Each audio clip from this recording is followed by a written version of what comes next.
Hey, stream. What's up, Erica? Fingers crossed for no glitching for you as well.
Morning, Lauren.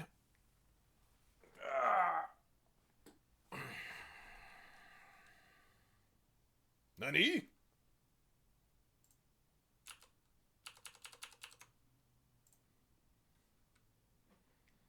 Oh, not too bad.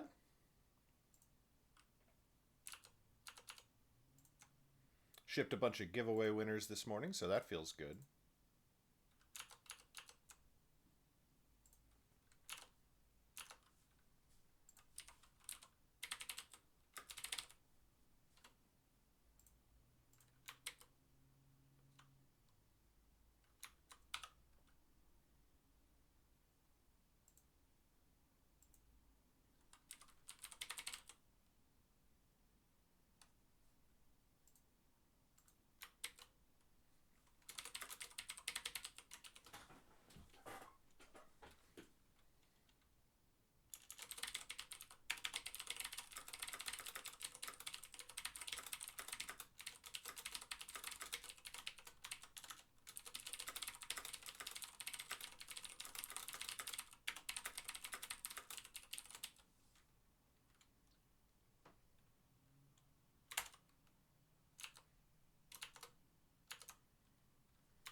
Morning, Aftershock. Why does fresh garlic appear to be one of those constantly sold out items lately? I have not experienced that. I did, yes. It will be delayed, but the order is placed. So the thing with the giveaway copies of A Cloak of Red is that I obviously don't sign them because I didn't write the book. So those orders get placed directly with the book printer.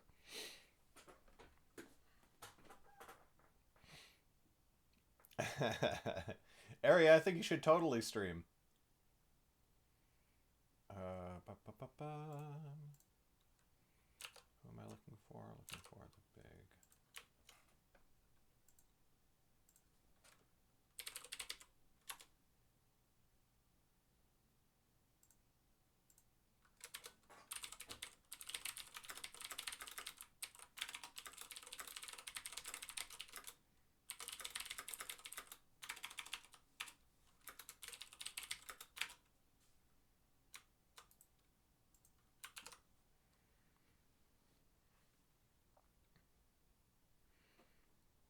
Oh, that's awesome, Erica.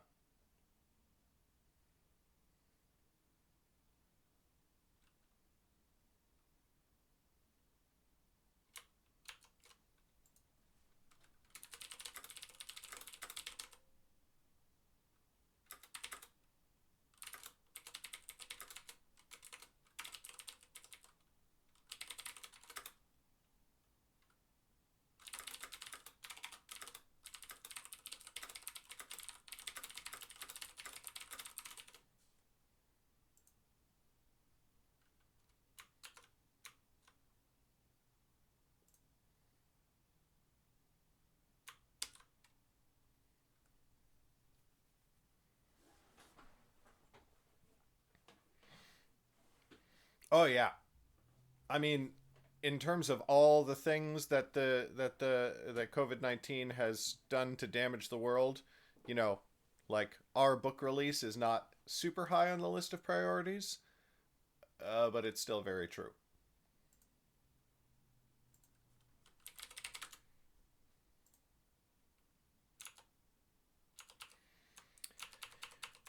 Alrighty, let's get into this. We have one more chapter, two more chap, no, one more chapter left in this recording session.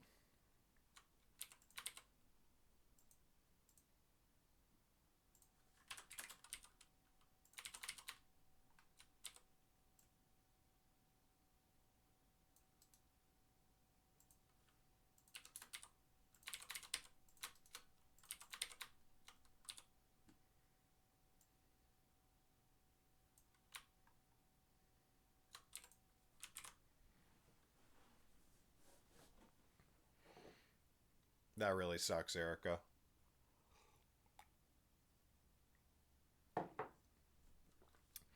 But the world will be back to normal one day, and then we can hang out finally.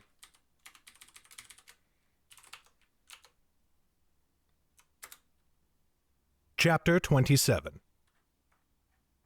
I managed to keep my expression impassive as we made our way out of the stronghold and into the city. Stronghold and into the city. And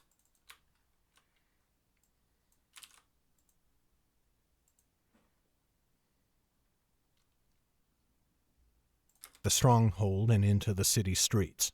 But I could not keep my grip on the emptiness inside of me forever.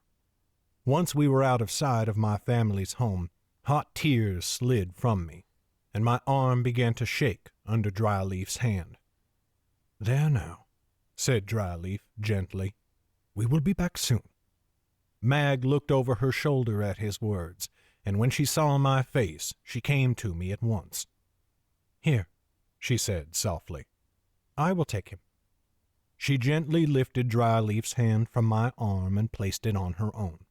I cast my hood down lower and wept, trying to stay silent at first, but in the end I let myself feel the grief that had been building up in me since I first saw Dietra on my mother's chair. When we reached the inn at last, Oku came bounding up, but he seemed to sense my mood and did not bark at us. Once we reached our room, I sat on the edge of the bed and cast my face into my hands. Mag helped Dryleaf to a chair in the corner, shrugged off her shirt of scale mail, and then came to sit by me, wrapping her arm around my shoulders and pulling my head to her chest. Dryleaf bowed his head, and the two of them sat in silence while I poured my woe into Mag's tunic. She did not speak a word, but only held me tighter, occasionally patting my hair. Oku curled up at my feet, his head resting on my boot. It did not take all that long, considering. I had mourned the loss of my mother long ago, though because she had not been truly gone, there was not been truly gone.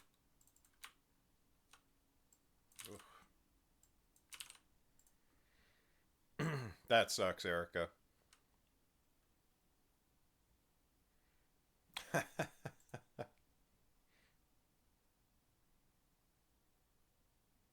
Gone, truly gone, there was always at least some hope that we might reconcile our differences.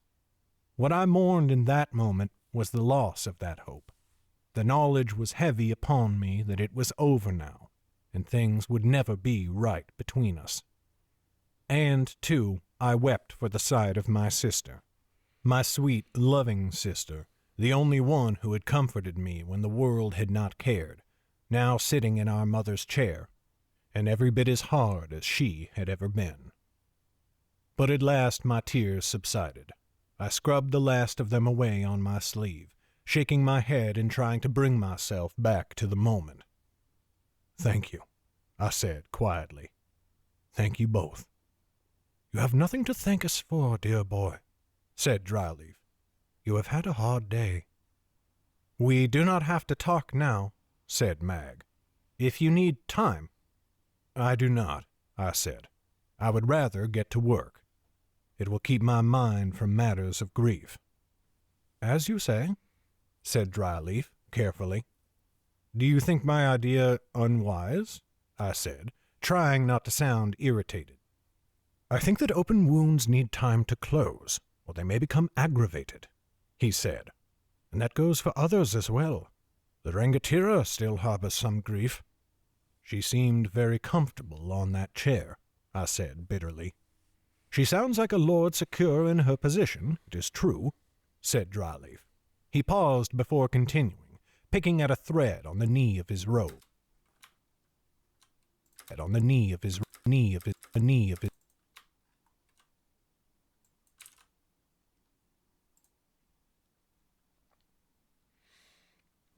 Yay for pitchfork murderings, that's all I have to say. Thread on the knee of his robe.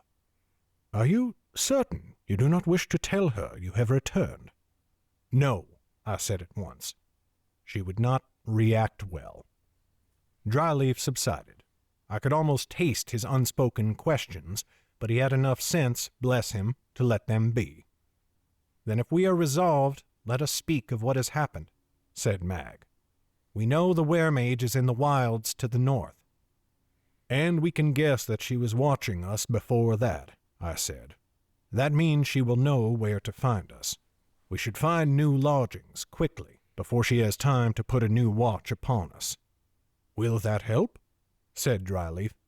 "If we mean to go out into the wilds again, we will encounter her eventually. Then she can take her bird form again and follow us back to wherever we are." Mag frowned. "That is a fair point, but we must have some way to ensure you are safe when we are not here." "You are worried about me?" said Dryleaf, smiling broadly. "You two are the ones riding out into danger." "And leaving you unguarded," I said. He waved his hand. "Why would the weremage care about me? Besides, this room is just next to the inn's common room, and the lock on the door is sturdy. She could not hope to strike me here without causing quite a bit more trouble than she has seemed to seek thus far." "Very well," I said, "but you must be wary. That ranger in Opara had many wise things to say about trust and weremages. We will establish a password, and you must never unlock the door for either of us until we have spoken it." "If it will make you feel better," said Dryleaf, inclining his head magnanimously. "Then we should set back out and continue searching the site of the troll's attacks," I said.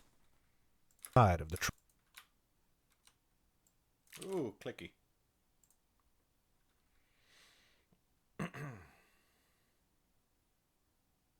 "Side of the troll's attacks," I said. "Not today, it has grown too late, but tomorrow and every day until we have tracked down the weremage." "And ended her," said Mag. "So we all hope." I paused, looking down at my hands as they rested in my lap. Mag smiled. "Very well. Let us continue with our original plan. Back into the mountains tomorrow. The way will be easy without having to worry about Lord Telfer's patrols rounding us up." "Easy," I said with a bitter smile. "I only hope we do not encounter any trolls in those mountains. If we do, you will learn just how easy they are to deal with."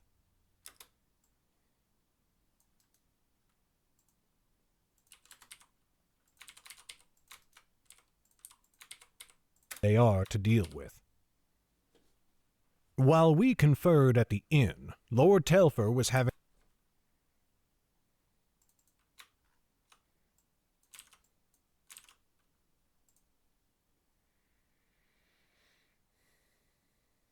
inn, Lord Telfer was having her own discussion with Maya.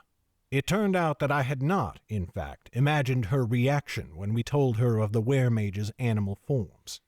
For a long while after we left, she sat in her chair, chin resting on her fist, her eyes seeing nothing. Maya stood silently by, knowing it would be foolish to disturb her until she was ready for him. In the end, she sighed and stood from her chair. "Let us retire to my chambers," she said. "We must discuss these matters." "Of course, Rangatira," said Maya, giving a half-bow. He followed her to the back of the room, to the door leading to a staircase up to her private chamber. There Maya moved towards the chairs surrounding her table, but Dietra walked past them to her window, and Maya stayed on his feet. Another long silence dominated the room. "Wine, Rangatira?" said Maya at last. She said. Deciding to interpret her answer in the affirmative, he poured 2 cups. She took a sip when he put hers into her hand, but her gaze remained fixed out the window. Maya joined her in looking at the valley. From this high vantage point, high in the keep's central tower, they could see almost the whole dale. The day was still whole dale.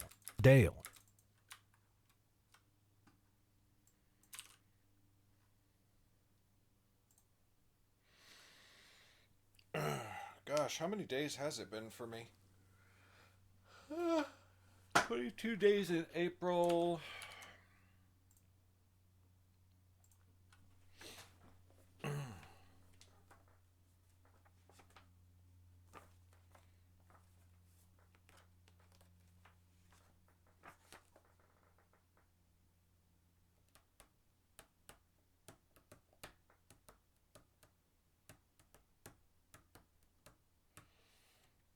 We got the lockdown order on the 23rd of March, so that's 7, 9, 29 days for me. So not as bad. We were already doing some voluntary isolation, but not total before that. The whole dale. The day was still cloudy and gray, and the sun was lowering behind them, but it still gave more than enough light to see signs of movement. Signs of movement.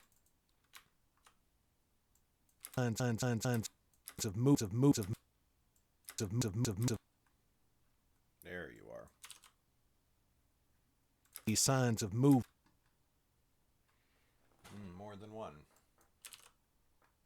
Signs of There we go. Light to see signs of movement far below.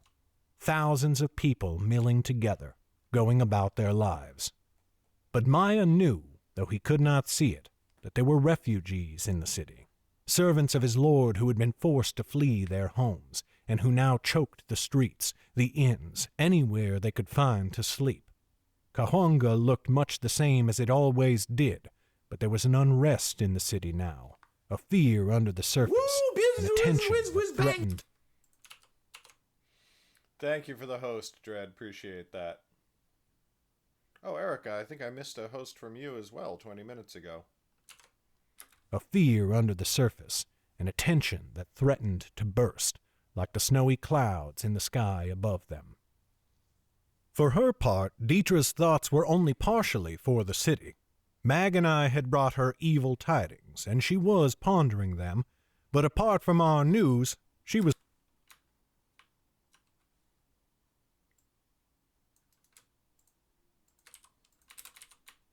them, but apart from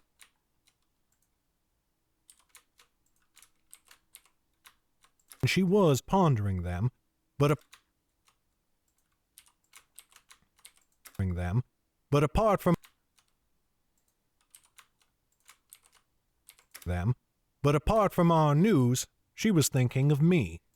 She could not understand why her thoughts should so dwell on a quiet man in a brown cloak standing behind his companions, who were clearly leading our little mission.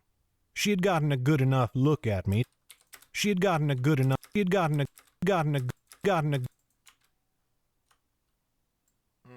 Clicky. That sucks, Aftershock.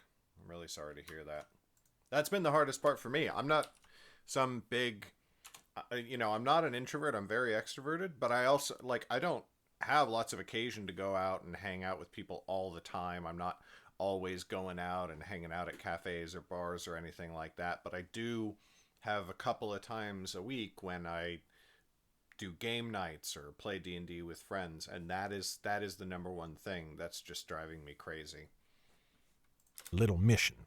She had gotten a good enough look at me to know that I was half Calentin and half Heddish, but that was common enough, especially in Tokana.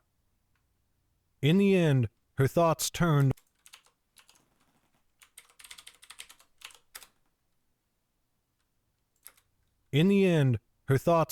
away from me to the weremage, a weremage who took the form of a brown mountain lion with a white tail.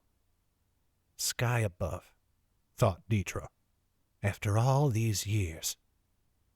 At last she nodded, as though in answer to a question. Maya stood straighter. He knew his lord. She had decided something, or she was ready to do so. Yes, Rangatira, he prompted. You have been seeing to the patrols and organizing the housing of those who have had to flee from the outer villages, said Deetra. You must give those duties to another. I require something else of you. Of course, said Maya. What is it? I need you to track down this weremage. Maya was somewhat surprised, but he hid it well. As you wish. I shall be working with the newcomers, then? No, snapped Deetra, turning on him with such a furious glare that he swallowed through a suddenly dry throat.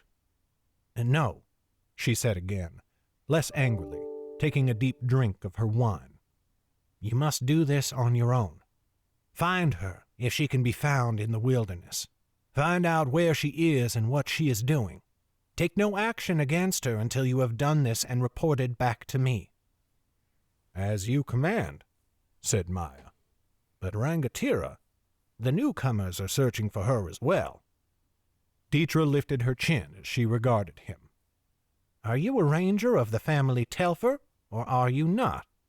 I am certain they are capable fighters, if Conrus took them into his service, but they are strangers to this place. They do not know these mountains. You will find Kaita before they do. Maya frowned. Kaita? Deetra went very, very still. The weremage, she said after a moment. They mentioned her name was Kaita. Maya was unsure how to answer. Of course, we had not mentioned that her name was Kaita, and Maya knew it. But the look in his lord's eyes told him he would be most unwise to mention it. That must have escaped my notice, he said at last. See that it escapes any mention as well, said Deetra.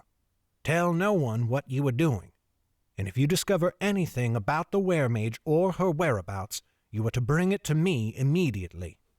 Do you understand? Of course, Rangatira. Maya gave a low bow. If I may ask, does this have anything to do with... You may not.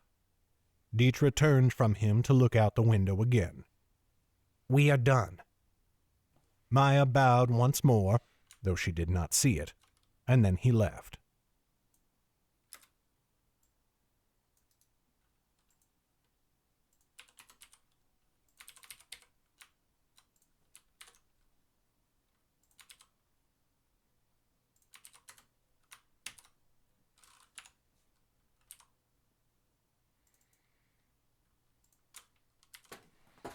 $27 done.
New recording session hype.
Okay.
Chapter 28.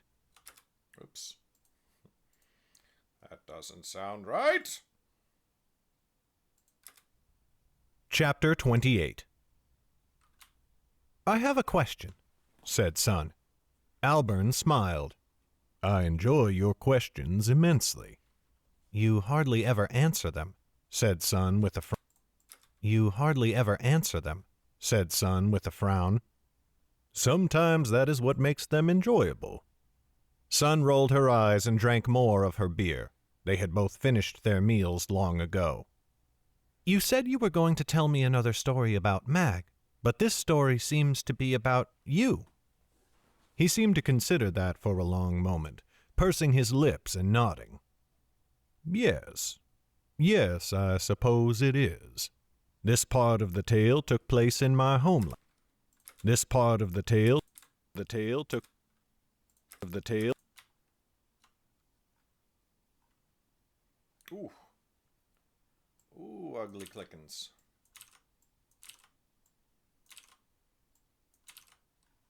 Part of the tale took the tale.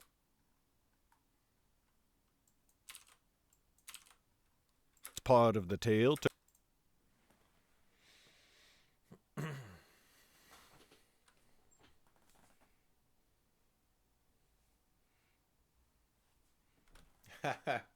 This part of the tale took place in my homeland.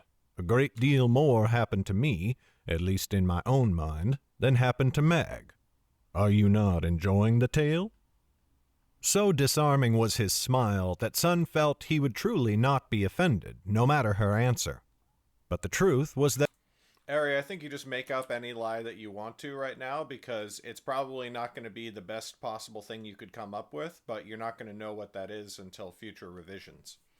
Because, like, the lie should somehow tie into the protag's personal journey or the themes of your work, and you're not going to know the best possible way to do that until you're several drafts into anything you're writing. But the truth was that she answer. But the truth was that she was quite enjoying. Was that she was. Ooh, clicky. She was. But the truth was that she was quite enjoying it, and yet hearing of the manner of his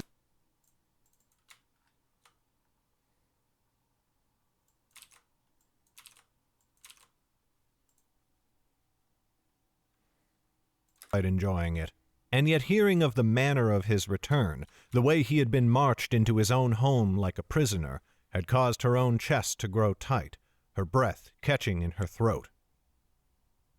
The thought of returning as you did terrifies me, she said.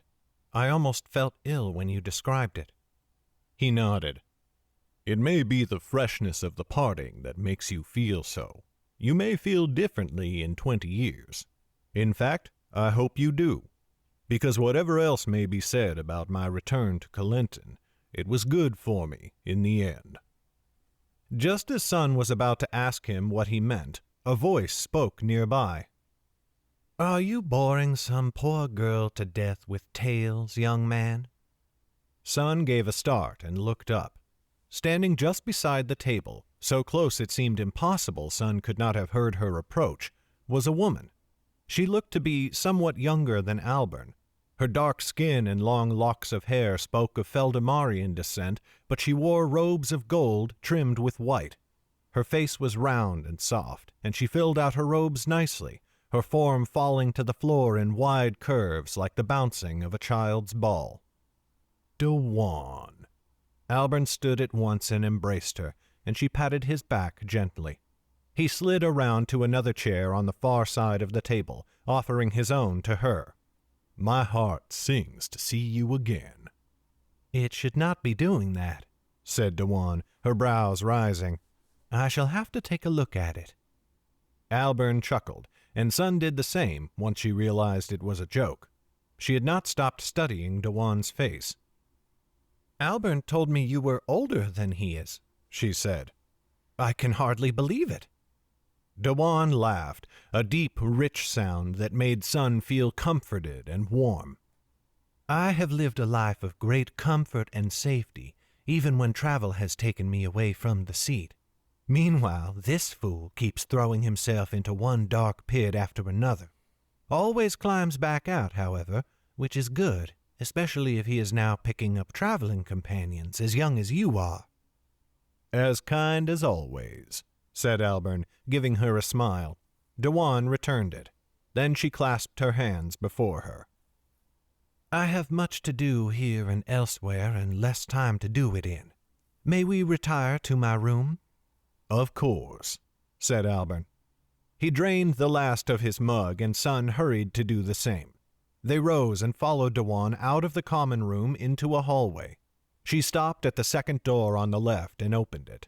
As Albern and Sun filed in, Dewan remained by the door. When they were inside, she paused and looked to Albern. "Would you prefer for us to be alone?" "That is up to Sun," said Albern. "I do not mind either way." "I would like to stay, if that is all right," said Sun. The truth was that she was not even sure what she was staying for, but curiosity had a hold on her now. "It is," said Dewan. She closed the door and locked it. "You will have to go if I ask you to, however." "I will," said Sun.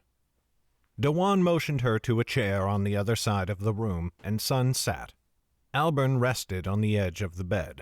Dewan went to him and took his face in her hands, tilting it back and forth and looking at him from all angles. "Your eyes are still sharp, I see." "They are, thank the sky," said Albern. Dewan nodded. Then she placed her hands on either side of Albern's throat. From behind her, Sun saw the soft glow of mage light from the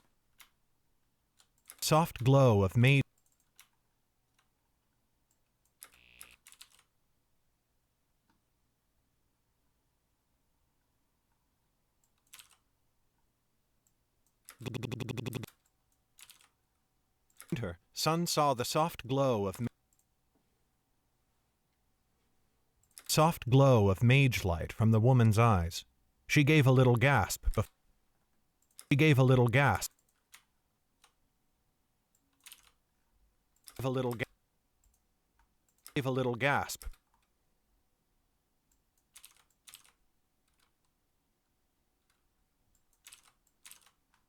Gasp. A little gasp. Gasp before she could stop. She gave a little gasp before she could.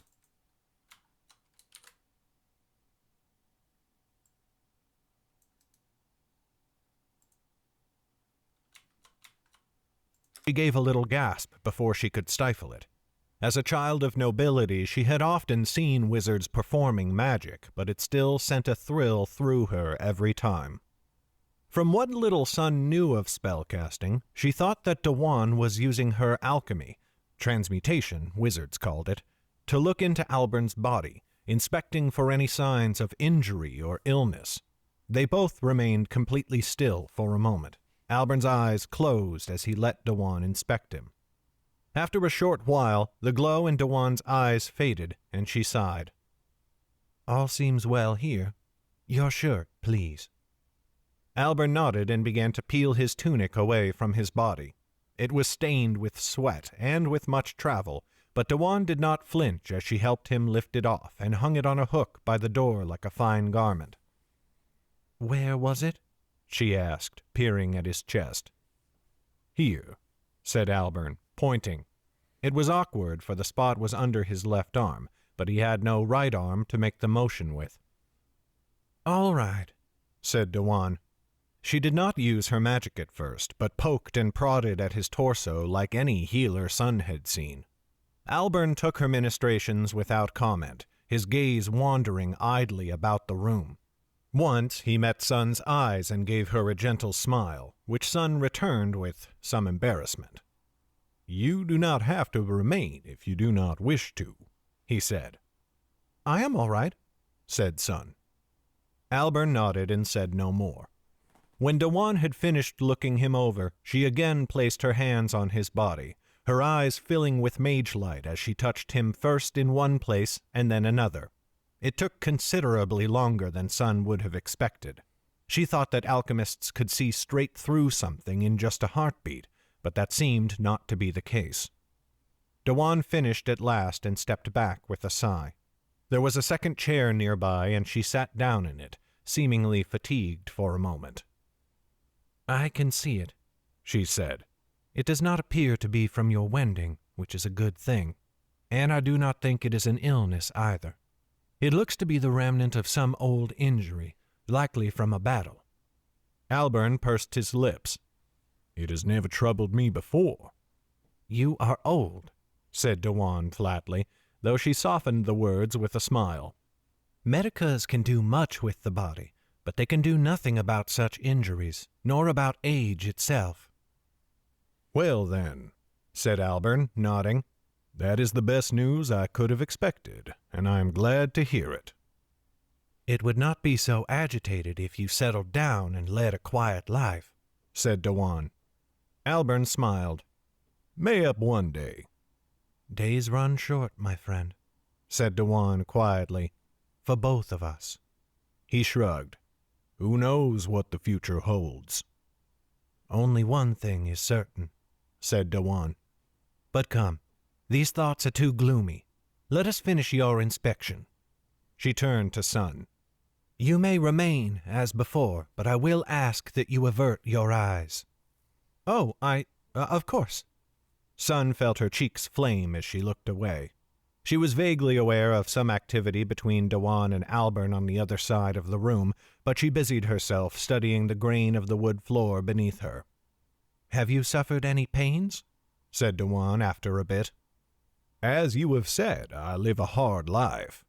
Aside from the usual, of course, said Dewan, her voice betraying only a hint of annoyance. No, said of course, said Dewan, her voice betraying only a hint. Why are my ends so clicky?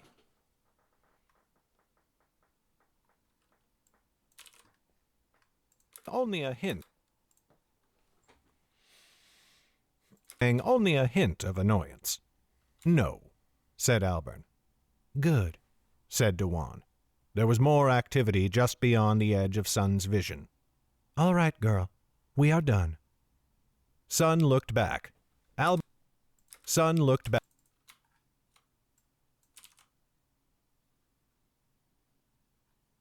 Sun looked back. Sun looked back. Alburn was fully clothed again and smiling at the Medica.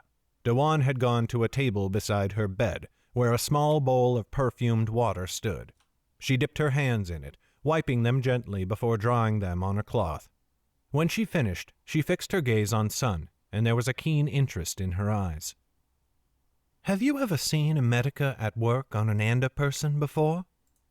No, said Sun quietly. I have known Anda people, of course, but this is new. I've always been somewhat curious about it. Well, you will rarely have a better chance to ask questions, said Dewan, spreading her hands. What do you wish to know? Sun leaned forwards, flattening her hands against each other before her chin. I have seen Medicas heal wounds, but then I have heard that they do not truly heal wounds. That is true, said Dewan. In the case of grievous injury, the best we can do is a sealing. It holds the wound shut so that our charge does not bleed to death. True healing must come from within. Our seal will wear away after a time, and there can be after effects. Why? Said Sun. Why can you not truly heal the wound? And why is a wending different? The changes an Anda person goes through do not wear away. Dewan licked her lips slowly.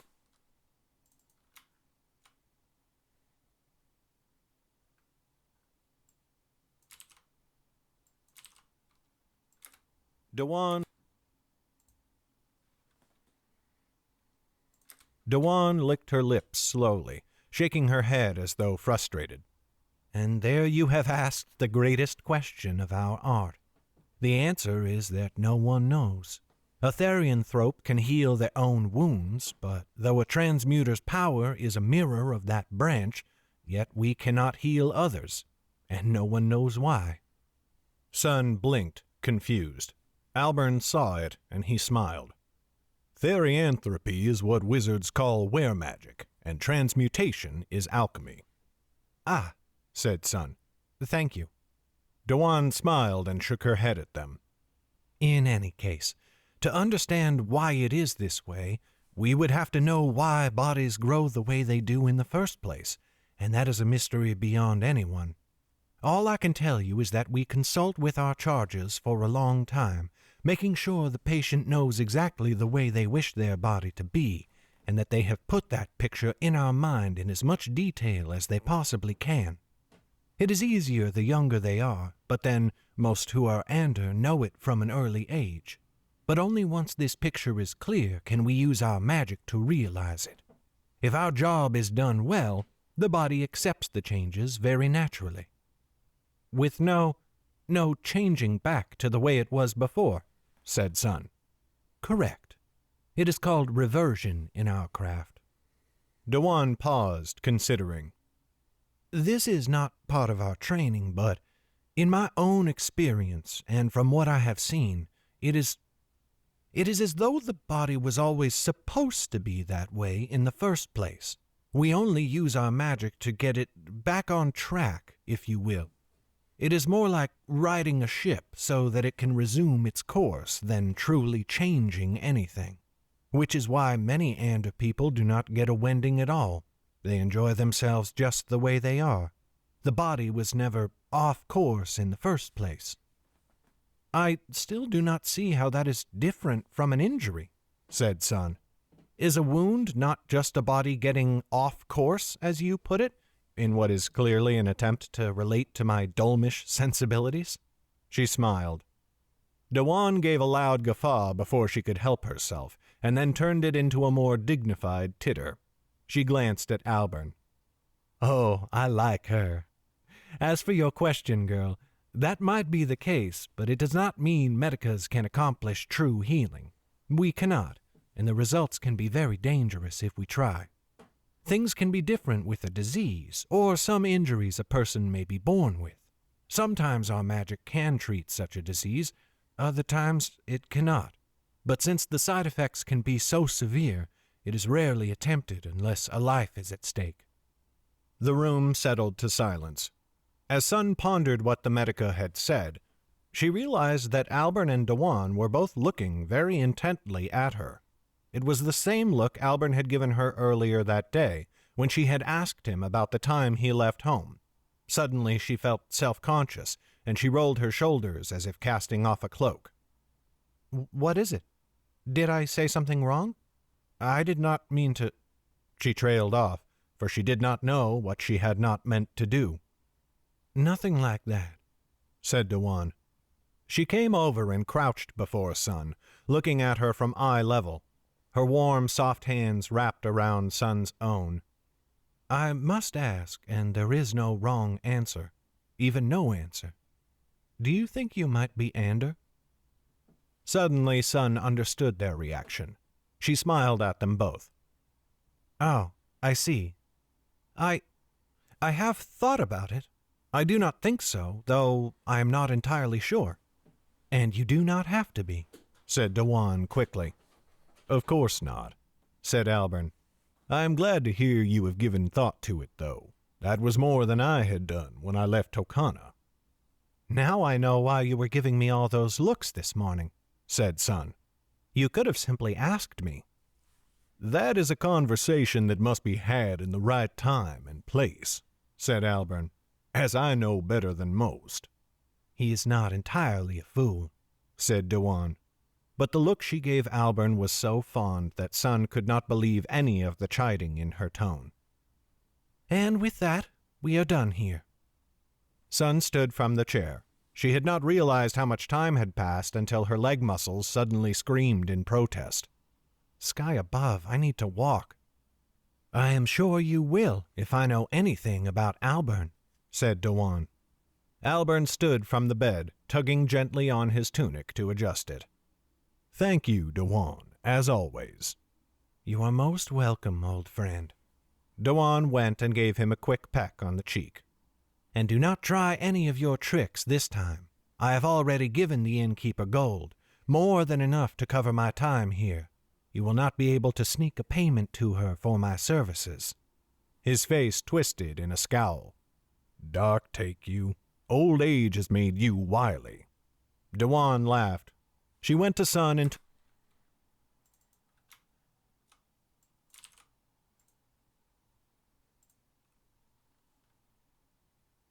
Dewan laughed. She went to Sun and took her hand for a moment, squeezing it. It was an honor to meet you. Honor does not begin to describe it, said Sun. Then, seized by an impulse, she stepped forwards and embraced the Medica. Dewan seemed shocked for the space of a heartbeat, but before Sun could pull back in embarrassment, she felt the woman's plump arms wrap around her. Please, whispered Dewan. Please take care of him for me. Then Sun did draw back, but in surprise. She looked into Dewan's eyes and found them glistening, but her face was turned from Albern, and she had spoken so quietly that Sun knew he had not heard. Thank you again, said Sun. She gave Dewan a look, hoping the Medica could see the answer in her eyes. And you, said Dewan, nodding. Albern ushered her out. Dewan closed the door behind them. You see, said Albern. What did I tell you? Dewan is one of the 9 land's greatest treasures. She is, said Sun fervently. I wish we could have stayed with her longer, but I will accept, as a poor substitute, a return to your tale. Albern chuckled. Very well, he said. I will tell you a bit more, but as we walk. Remember, I had other business in Lan Shui, and I still mean business in Lan Shui.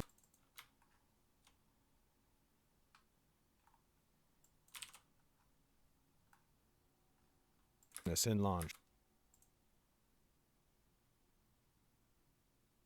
I had other business in Lan Shui, and I still mean to take care of it. Agreed, said Sun, following him out of the Sun Spear. But as they walked through the streets and out through the north gate, she caught herself looking often back over her shoulder, thinking of all that Dewan had said.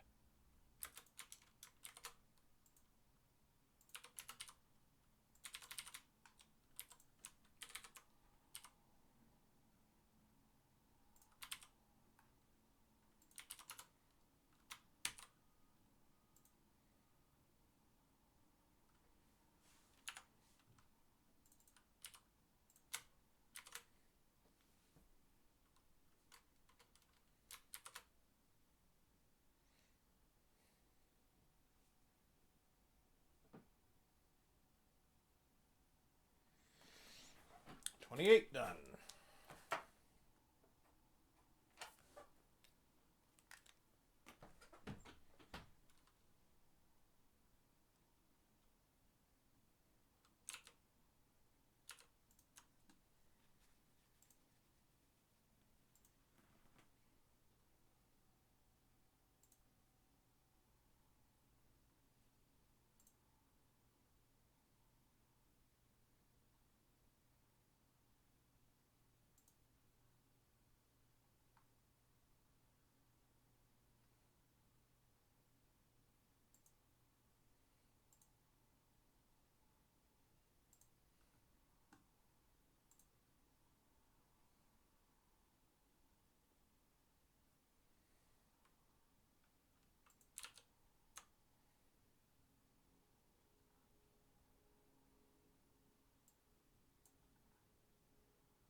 Ooh, that one went slow for some reason. All right, I'm going to take a short break.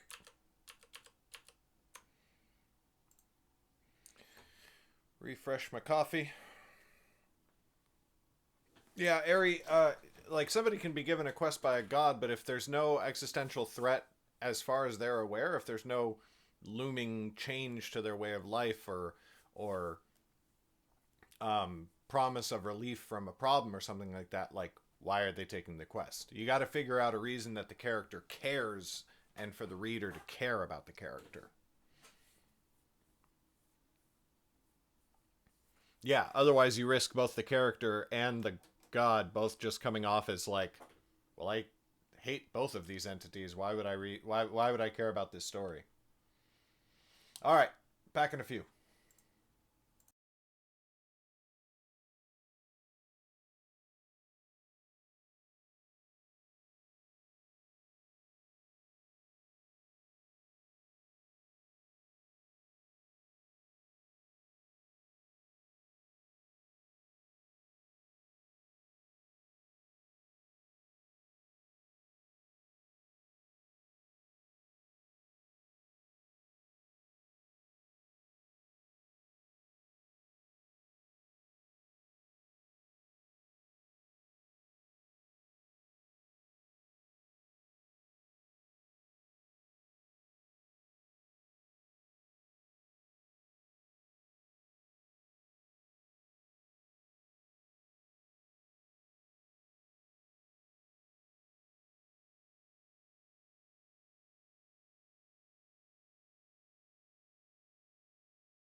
Hey, we're back.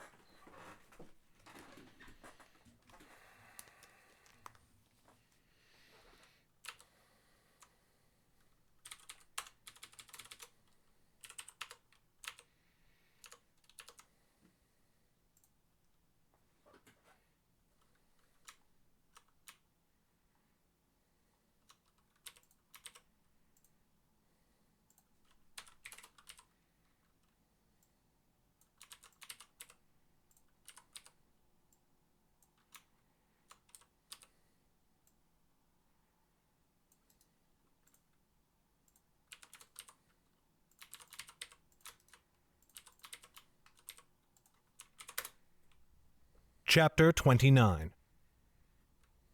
The day after our meeting.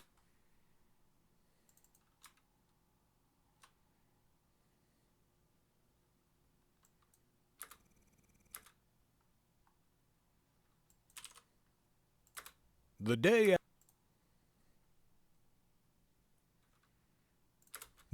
after our meeting with Dietra, Gatak finally returned to the other trolls. She strode into the pack's midst soon after dawn, the sun just cresting the eastern horizon and shining on her back. The smaller trolls roaming around the edges of the pack saw her first. They went stock still, staring in wonder as she approached. Gatak ignored them. Ambling on all fours, she picked her way between the trolls who were still sleeping. The air buzzed with their snores. Apoc stepped into her path. Gatak was larger than most of the trolls, but Apoc dwarfed her. Gatak looked up, betraying no concern. They stared at each other for a long, silent moment. "You have been gone for many turns of the moons," said Apoc at last. "Yes," said Gatak. "Where have you been?" "I have traveled far," said Gatak. "I have seen the end of the mountains. I have seen the eastern sky and the western sea." "I think you have been lurking with your human friends," said Apoc. "They are friends to all of us," said Gatak. "Their lord promises many gifts." "Chuck did not think so," said Apoc. Gatak showed her teeth. "And where is he?" Apoc's nostrils flared, but before she could answer, a barking command came from behind her. "Apoc, enough!" Dotag strode up, shoving Apoc aside when he reached the two of them. For a moment he stood there, looking Gatak up and down, his ears folding back in contentment. Looking around, he found another troll who still slept, his arm curled around a half-eaten loaf of bread. Dotag snatched it away. "For you," he said, proffering the loaf. Gatak growled in pleasure as she took it from him and ate it in a single bite, but she tossed her head as she swallowed the last of it. "Good," she said, "but old." Dotag's face fell. "We last attacked the humans 5 nights ago. We will get more." Gatak peered up into his face. "Have you fought many battles? Have you driven them out of the mountains?" Instead of answering, Dotag looked around at the rest of the pack. "Let us talk alone." That earned a stony silence from Gatak, but she followed him as he strode away. They broke into a run as they left the pack, and Dotag thrilled to be running with her again. Soon they came to a broad cliff that climbed straight up the side of a mountain. Dotag roared and plunged his hands into the stone, grabbing handholds and propelling himself upwards. Gatak followed, but quietly. Half a span up, they came to a wide ledge that almost looked to have been cut into the mountainside. The ground was soft and overgrown with grass, which formed a soft cushion for them to sit down on. Dotag cast himself down, looking out from the cliff over the mountains as they spun away south. Far away, but not too far, he saw the pall of smoke that marked the human city, the one they called Kahonga. "We are close now," he said. Close, but not there, said Gatak. Tell me what you have done. We have attacked many villages. The humans flee from us. They gather in their city. He drew a crude map of the Pact's borders in the turf, digging into it with his stubby finger. This is the Pact line. We are here. He dug a great circle where the Pact now resided. Gatak snorted.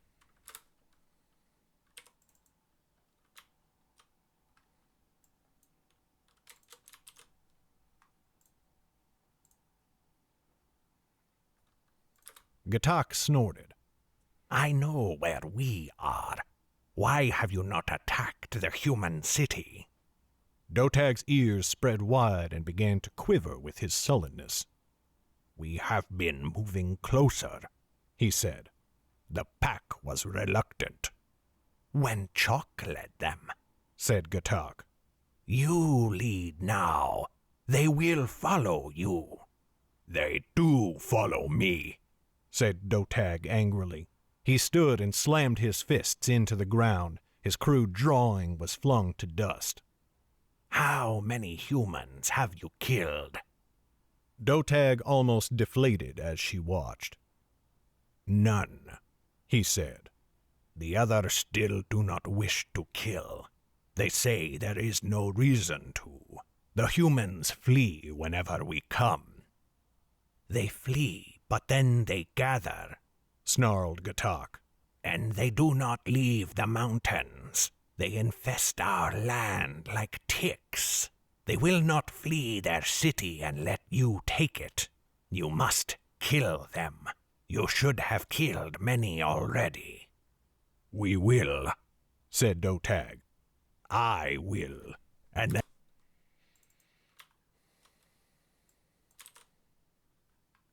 I will, and then the others will follow me. We will drive the humans out of the mountains. For you. That seemed to please Gatak. She pawed the ground.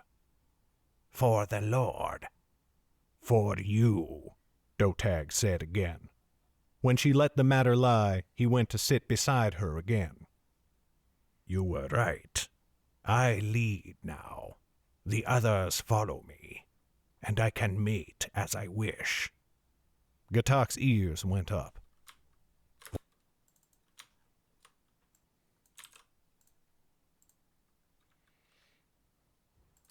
Gatak's ears went up. When did that ever stop us before?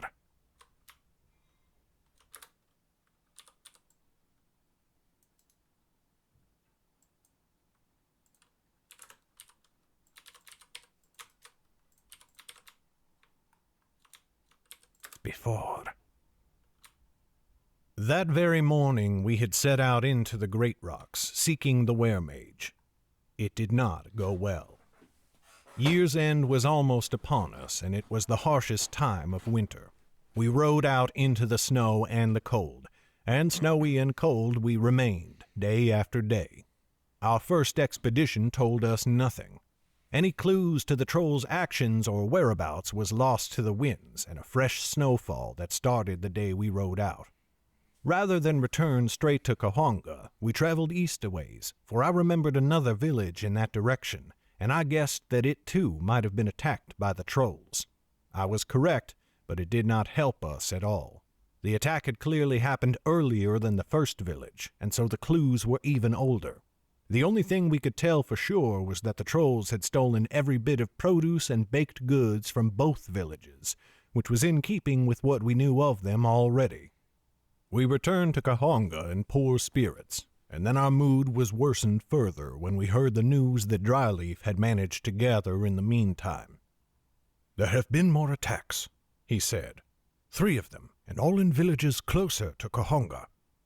Dark take me, I said, clenching my hand to a fist. We should have come home straight away. We should have, said Mag, but no use worrying about it now.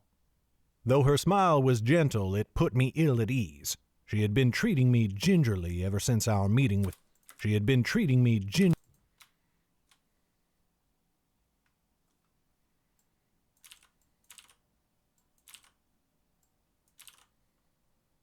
ginger. She had been treating me gingerly ever since our meeting with Dietra, and I was growing sick of it. I would much rather have had her usual teasing. "There is more," said Dryleaf, his expression grim even as he continued to scratch Oku behind the ears. "The trolls have started killing." I stared at him, stunned. Mag leaned forwards in her chair. "How many?" she said. "Very few," said Dryleaf. "Still, it marks a change. No matter what, they never killed before. It was too obvious to be anything but deliberate. The word around Kahonga is that they have given up trying to drive humans away from their lands. The people of the city fear they mean to wipe us out." "And where did you hear that?" I said. "You are supposed to remain safe here in our room." Dryleaf waved a hand.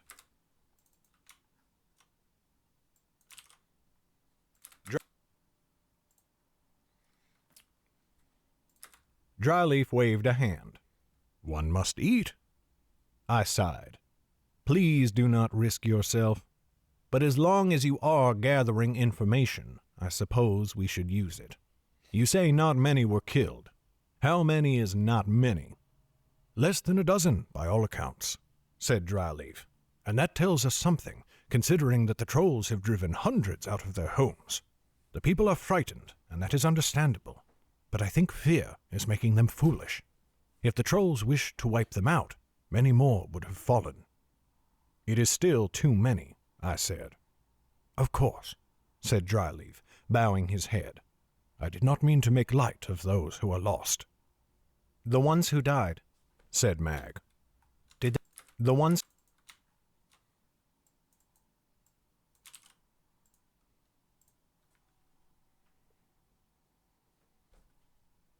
"The ones who died," said Mag. "Did they try to fight the trolls?" Dryleaf frowned. "Some, yes, not others. A few were old and frail and merely trying to escape. Most were simple farmers or craftsmen, without even a weapon to their name, without even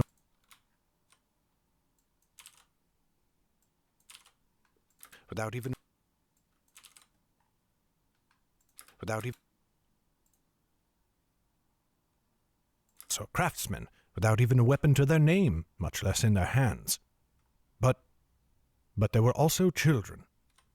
A cold feeling came over me, starting in my gut and making its way up towards my heart. "The trolls have killed—" Oh, thank you so much, Dread. Ha!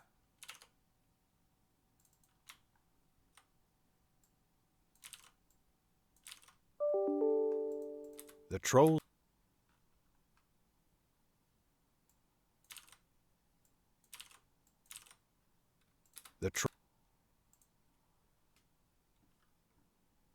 The trolls have killed children?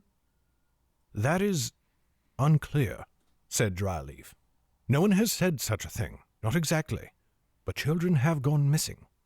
And there was one man. I had to ply him with much wine to get him talking, for he was distraught, weeping and rocking back and forth in his chair. But when I finally got him to talk, he told me, and he said as well, mind you, that he had already told others this, but that they had not believed him. But he said the trolls took his children away. 2 of them, a son and a daughter. He said the 2 trolls scooped them up into their great stony paws and carried them off." Mag and I looked at each other, and I knew she must be feeling the same terror and disgust that I was. The story was all too familiar to us. Children had also been taken from Northwood when it was attacked. "As if we needed more proof that the Shades are working with the trolls," muttered Mag. We rested in Kahonga for one night, and then we set out into the mountains again. Now a fresh urgency spurred our steps. We pushed the horses as hard as we dared, riding for the village that had been attacked most recently. When we reached it, we found all the same signs as before: destroyed buildings, raided storehouses empty of produce and goods, huge footprints tracked everywhere. But now, too, there were bodies. When we could, we burned them, for it was too dangerous for the families to travel out so far and do so. We kept at it for days. For over a week we explored the mountains. Week we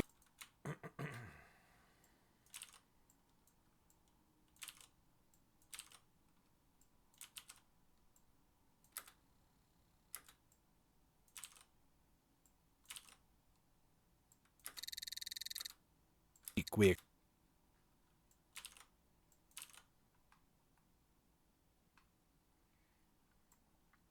a week a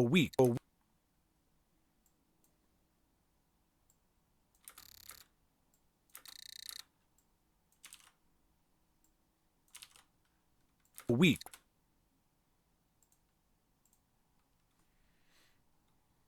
it for days. For over a week we explored the mountains, ranging ever farther north, seeking for the trolls while also trying to avoid being seen by them. There seemed to be no pattern to their attacks. First they would strike to the west, and then to the east, then farther north, and then so close to Cahuenga that the refugees reached the city on the same day of the attack. Anywhere humans had been foolish enough not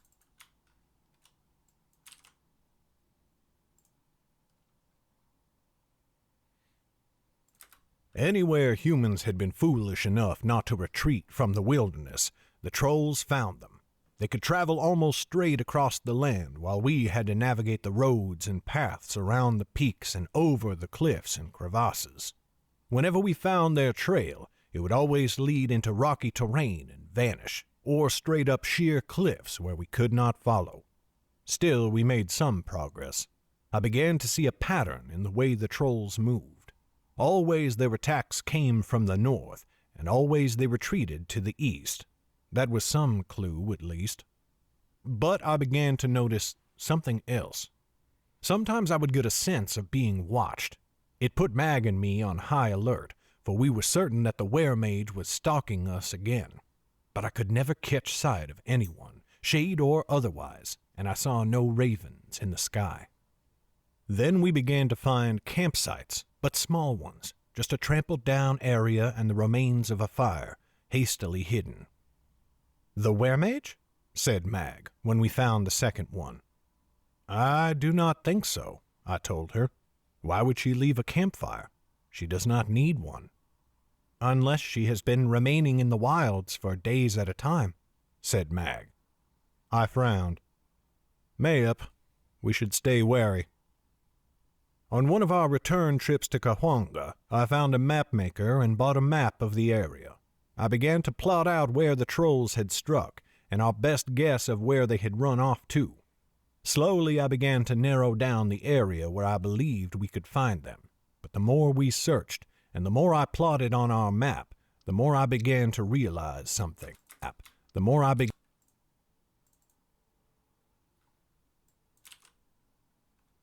The more I began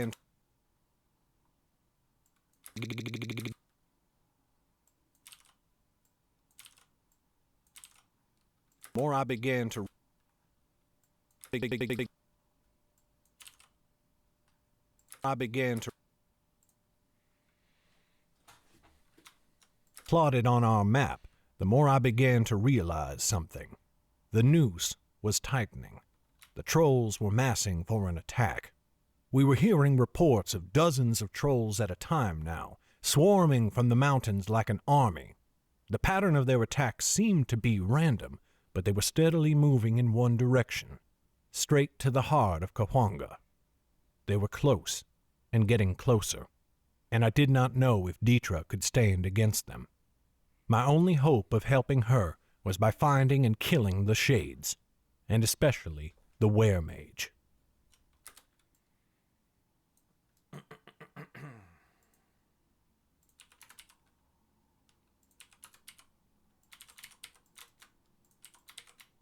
Especially the were-mage. Where are they?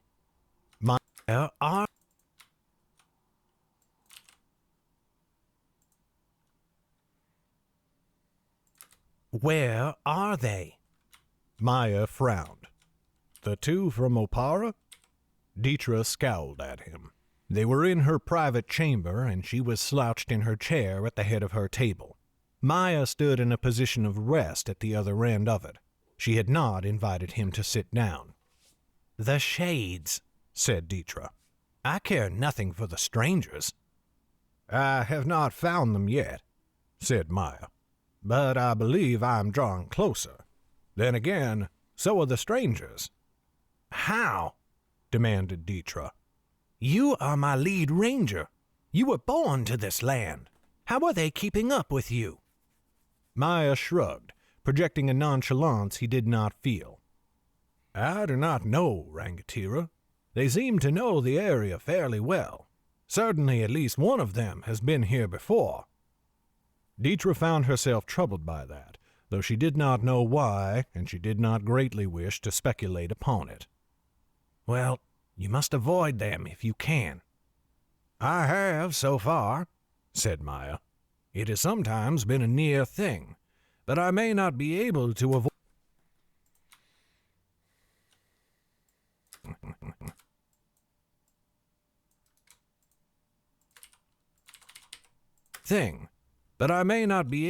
avoid them forever.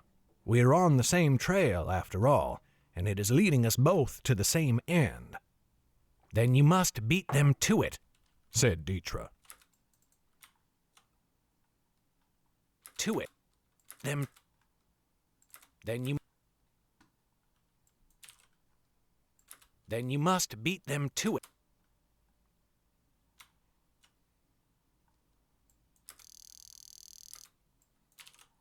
Them to. You must beat them to it.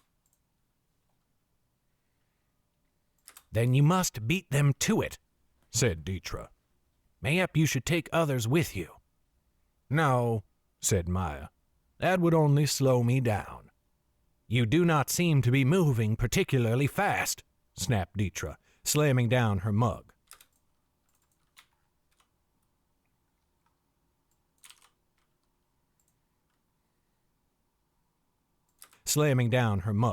A bit of ale splashed over the side of it onto the table. Maya said nothing, but only clasped his hands behind his back. Dietra gave a disgusted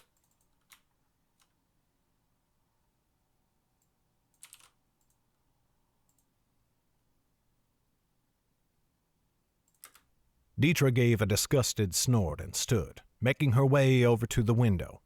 She stared out into the sky. Another snow was falling, heavier than it had been in the last few days. "Find the shades," she said, "before the strangers can. We have to end this before it begins. We cannot engage in an open battle with the trolls." "Of course, Rangatira." Maya bowed and left the room. Dietra stayed at her window a long while, looking out into the gusts of white flakes. "I cannot let this come to open war," she thought, but she feared it might already be too late.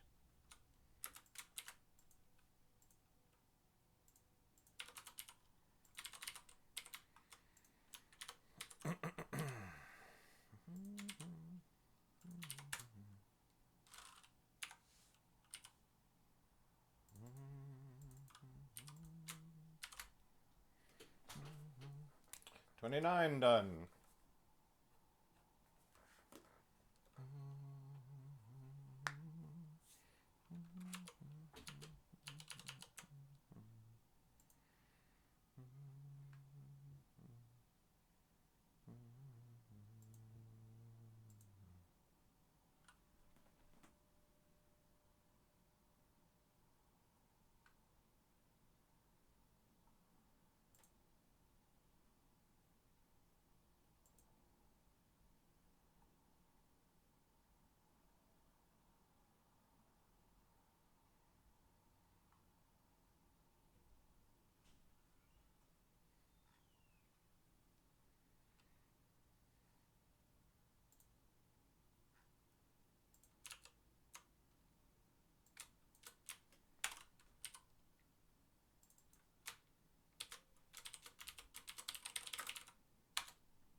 Chapter 30. I suppose it was foolish of me to hope that we could go on forever without encountering a troll, but I did hold that hope, and it proved to be wrong. We were investigating yet another destroyed village. This one was only an hour's hard ride from the side of Cahuanga's walls. The trolls had slain a score of people in the attack, throwing Cahuanga even deeper into panic. It was hard to tell if the trolls were growing more bloodthirsty, or if more people were dying because more people were fighting. Now that the trolls had started to kill, townsfolk were less likely to simply abandon their homes. Many fought to keep them. Whenever they did, they lost. We crept up on the village stealthily, though in truth we were not as cautious as we could have been. This was the 11th village we had investigated, and we had not found trolls in any of them. So although we dismounted a good distance away and approached the village on foot, I did not range very far ahead of Mag to scout the place. That almost proved disastrous. Mag and I were picking our way through the buildings when we heard it, the heavy thud of a foot on stone, and a great snorting, snuffling sound. It was close, within half a span, certainly. Terror nearly stopped my heart. "Oku! Kip!" I whispered, motioning furiously to the dog as I dragged Mag out of the street and out of sight. We ducked into a half-wrecked home with a massive hole in the wall. Part of the ceiling hung down into the main room. We waited a long moment. A sharp crack sounded not far away, a timber breaking.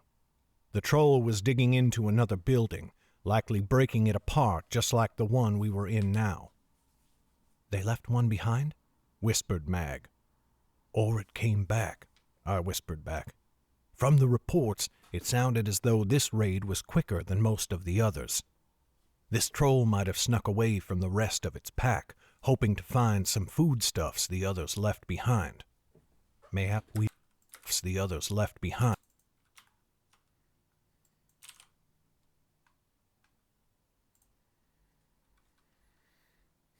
The others left behind. Mayhap we should ask it. I stared at her in horror. A smile crept across her face. "I am joking." "Do not do that." Oku growled low in his throat. "Kip, Oku." He subsided, and I turned back to Mag. "We must get out of here, and as quietly as possible. It sounds as though it is a little distance off. We should be able to get away without it spotting us." "This could be our chance, Albert," said Mag. "We could follow it back to the others, and from them to the shades." "We cannot risk being discovered," I said harshly, my voice a little too loud. "You do not know these creatures, Mag. The entire reason we came out here was to find trolls." Mag pointed through the hole in the wall. "There, I have found one." "We came to find a trail. Letting a troll see us would be beyond foolish. There have been nearly a dozen trails, and they have not led us anywhere. Now we have—" I covered her mouth with my hand, eyes wide. She fell silent. I swiveled back and forth, listening, while Oku quivered beside us. "What is it?" Mag hissed, her voice muffled by my fingers. "I do not hear the—" The wall on the other side of the building crashed inwards. Shards of wood and plaster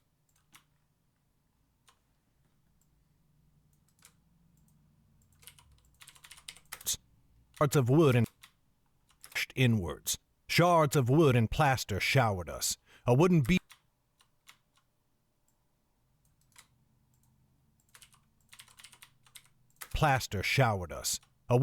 as thick as my leg flew by, missing me by a handbreadth. The troll's stubby fingers reached in, probing for us. It roared in fury. "Run!" I screamed, dragging Mag out the door. "Oku! Kip!" The hound fled, yelping in panic, and we were just behind him. I heard the troll crash into the building where we had been hiding, but I dared not turn back to look. Mag's arm was still in my clutches, but suddenly, to my horror, she yanked herself free and stopped in the middle of the street. I skidded to a halt, and Oku did the same. My stomach did somersaults as I looked at Mag. She had cast her cloak back and off her shoulders. In her right hand was her spear, and upon her left arm was her shield, held up in defense. The troll had stopped thundering after us, coming to a stop several paces away. It seemed more confused than anything as it glowered down at her, showing its teeth. They were mostly gray and blunt, but there were 4 huge tusks, 2 on the top and 2 on the bottom, that jutted from between the lips like latches holding a book closed. It regarded Mag for a long moment, heavy breaths huffing from its nostrils to steam in the frigid air. "Greetings," said Mag amiably. "I am Mag. We are looking for some friends of... I am...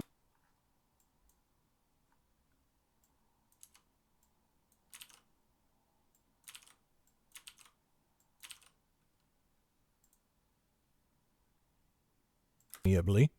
"I am Mag. We are looking for some friends of yours." The troll's brows drew close. "You are human," it said. "And you are obviously a very bright specimen of your kind." "Mag, you fool!" I cried. "Do not taunt the thing! Run!" "No, I do not think so," said Mag, before speaking to the troll once again. "You will never have heard of me, I suspect. In many of the 9 kingdoms, I am called the Uncut Lady. Though I am not one to flee from battle, I have no wish to fight you. Tell us where we can find the humans who have been working with your pack, and you and I can part as friends." The troll's scowl deepened. "I am friends with no human," it snarled. "Except the shades, I suppose?" The troll roared and slammed its hands into the earth before storming towards her. "No chance of peace, then," said Mag. "I suspected as much." "Mag!" It was too late. She crouched. "Mag!" It was too...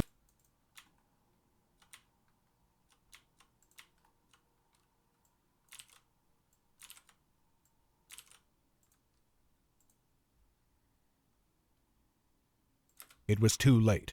She crouched for a moment and then leaped, spear up and shield moment and then leaped. Oof, ugly click. And leaped.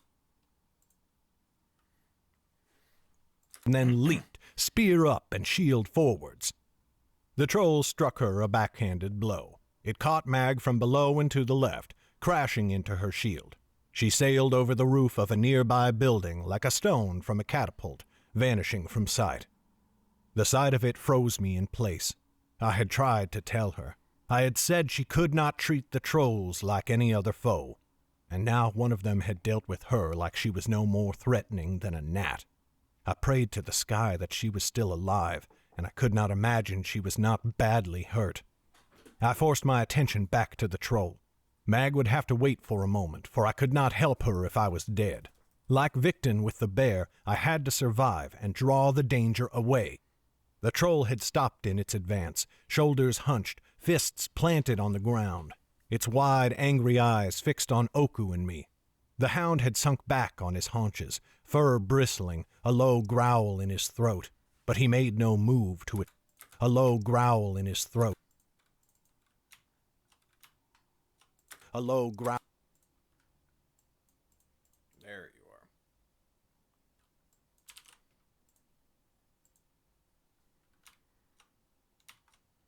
Haunches, fur bristling, a low growl in his throat, but he made no move to attack. He wanted to protect me, but I could practically feel the fear radiating from him. I tried to think of what to do. Fire, I thought. Dark take me, I need fire. I somehow doubted the troll would let me take out my flint and steel to start a blaze. I risked a glance around.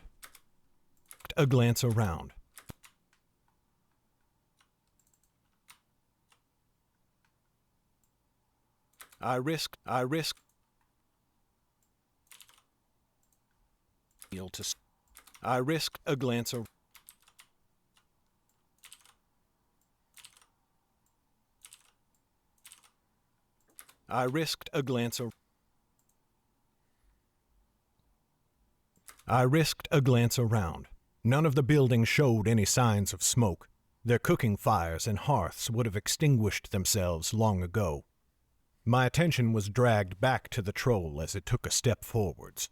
I raised my bow just a touch, but what good was an arrow against its hide? Mag had tried to speak with it, but she had tried bluster.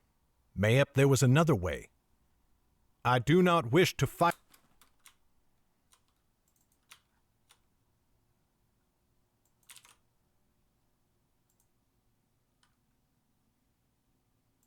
I do not wish to fight you, I called out.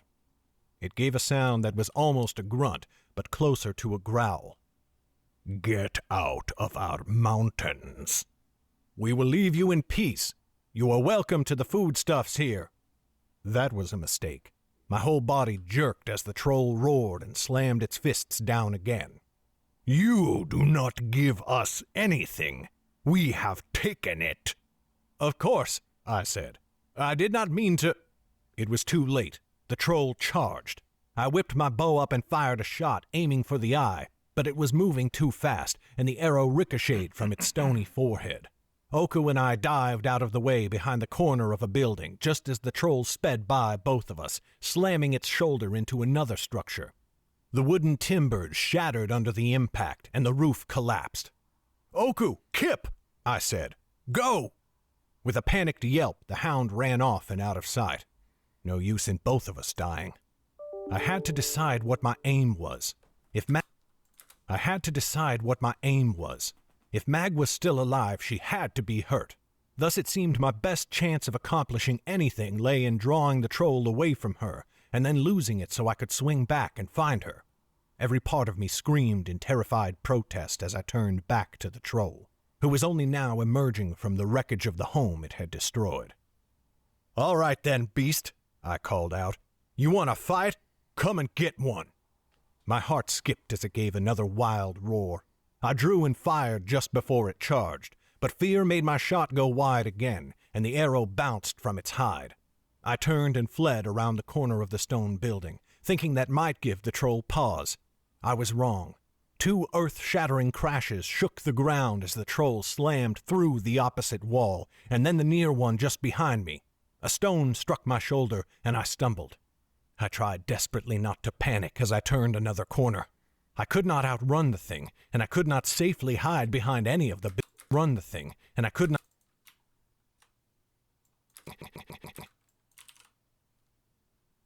thing.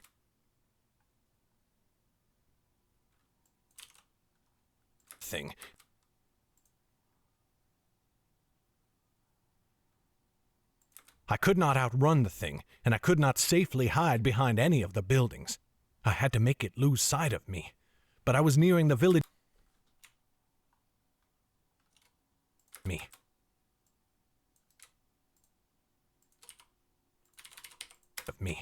But I was nearing the village's edge.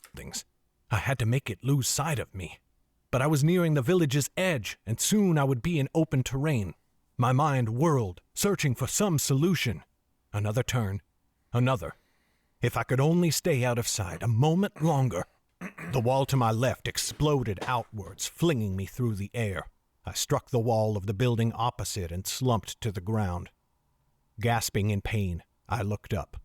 The troll loomed there, framed in the hole it had put in the building. Its eyes narrowed as it looked down at me, ears angled up. The earth trembled as it stalked forwards on stony fists. The terror in my heart turned to rage. I struggled to my feet, leaving my bow where it had fallen and drawing my short sword. Sheer disbelief stopped the troll in its tracks. If I am to die, then I will die, I said, but on my feet. In Turkana, like my mother, like Romil. That was a bitter thought. The troll snorted. It took another lumbering step forwards. There came a flash of metal to my right. Mag came rushing at the troll's flank. Her spear leaped, the edge skittering along its stony side. It roared, turning to swipe at her, but Mag ducked with inhuman speed, and her spear slashed up again. This time the tip of it flashed dangerously close to the troll's eye, and it reeled back in confusion. "Your bow," said Mag. Her voice was toneless. her eyes lifeless with her battle trance. "That sword will do little good." I barely heard the words. I could only stare at her in wonder. She was covered in dirt and mud, but she was utterly unharmed. She did not limp or hunch over like a fighter nursing a broken rib. I could not even see a bruise, though I imagined there had to be many beneath her clothes and armor. "Mag, are you—" "Your bow," she snapped. The words pierced my confusion at last. With shaking hands, I stowed my sword in its scabbard and stooped for my bow, keeping watch on the troll. It was staring down at Mag, seemingly just as astounded as I was. But even as we watched, confusion turned to wrath. "Mag, aim for the eyes," she said, and attacked. I was glad to see she had learned her lesson after the last time. The troll tried to bat her aside as it had before, but this time Mag ducked the swing. Her spear flashed up, and the troll recoiled as the blade passed across its cheek, not breaking the skin, but again drawing too close to the eye for comfort. It took 2 stumbling steps back, but Mag followed. She slashed again and again. She slashed again.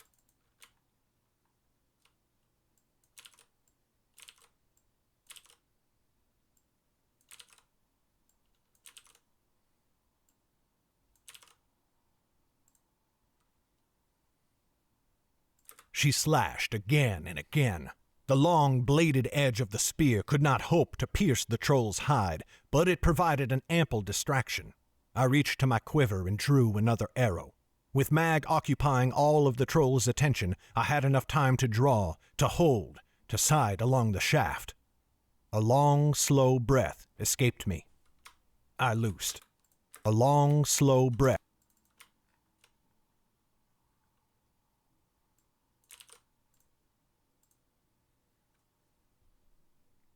A long, slow breath escaped me. I loosed. The arrow sank into the troll's eye, deep enough to strike the skull behind. It screamed and stumbled back, swiping at the air as if trying to swat away a fly. Black blood dribbled down its face, staining its teeth as it bared them. Mag tried to make another strike, but its flailing arms drove her back. Something flashed in the sun as it flew towards the troll. A glass vial struck the beast in the face, and dark, oily liquid spilled all over its body. We froze. So did the troll. It swiped at the oil, black as its own blood, and stared at it in confusion. "Hail, friend!" Mag and I looked up. Standing on the roof of a nearby building was Maya, Dietra's lead ranger. He had thrown the flask. Now he stood in an almost languid position, but he had an arrow nocked, and its tip was wrapped with a flaming rag. The troll looked up at him, squinting with its one good eye through the oil. "Well met," said Maya amiably. "You are covered in flammable oil, and I have a flame to light it." Morning, buddy. Hey, Dad, I want to tell you something. What's up? Desmond, I saw Desmond at your bedroom door. Mm-hmm. So I asked him what was going on. Mm-hmm. Thought he had a nightmare, but, a bug got on the book he was reading and he got scared. Okay. So, me and Des decided to lay together with you. Mom told me she found you guys last night. Go start your schoolwork. And can you close my office door, buddy? Oh, sure. Thank you. "You are covered in flammable oil, and I have a flame to light it. I highly suggest you turn and run." At first the troll seemed too angry to understand, All right, Dread. Thanks for hanging out. but gradually it made sense of the words. It looked down at itself, smelling the pitch that covered its body. It looked back up, and even I could see the fear shining in its remaining eye. The troll fled from the village, climbing over a hill and out of sight. Climb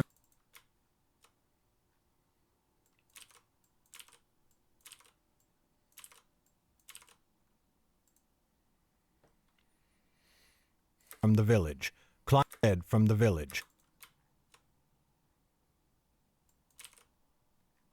Troll fled from the village. There you are. Fled from the village. The troll fled from the village, climbing over a hill and out of sight. Chapter 30 done.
Ugh.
All right, another quick break. Refreshing the coffee. Back in a few.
Hey, we back.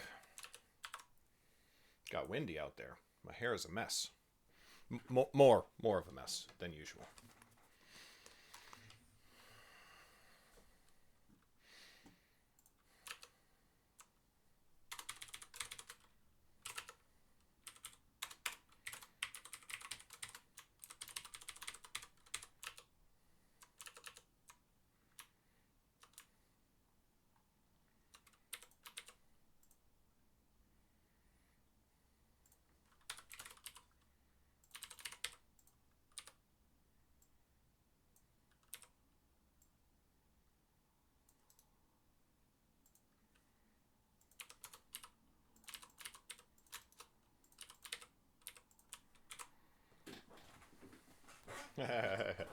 Sorry, Wordwin. I wish I was giving you more typing today.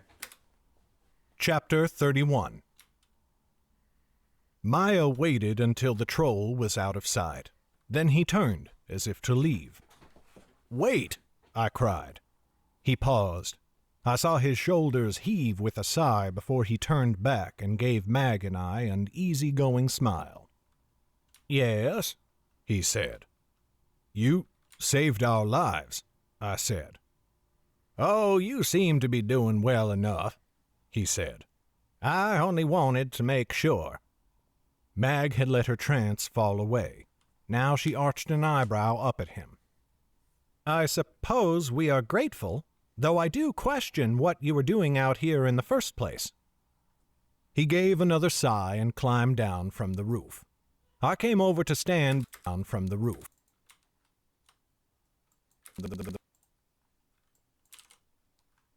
Down from the roof. Down from the roof. I came over to stand beside Mag. As I neared her, I heard the padding of soft feet. Oku emerged into view, coming to take his place at our side. The poor hound looked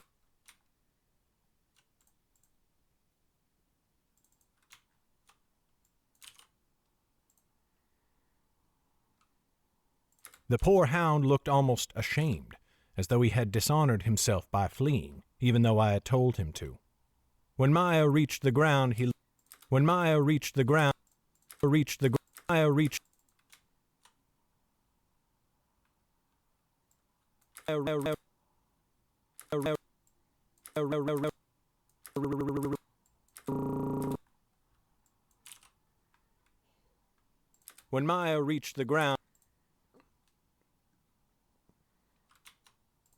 When Maya reached the ground, he looked us over.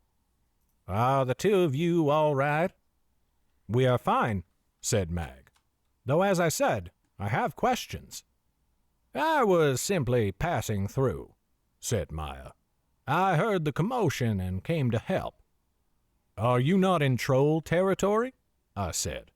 "I'm surprised to learn that the Rangatira would send her rangers out this far, when they should be patrolling the lands that you are still trying to protect." "You yourself are beyond those lands," said Maya. "And the Rangatira gave us permission to be here," said Mag. Maya looked slightly uncomfortable.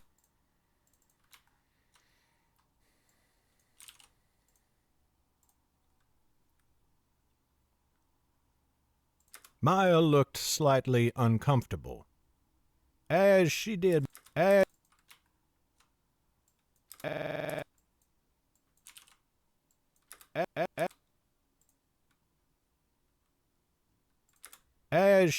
with me. "Yet she told us her rangers would be too busy to aid in the fight," said Mag.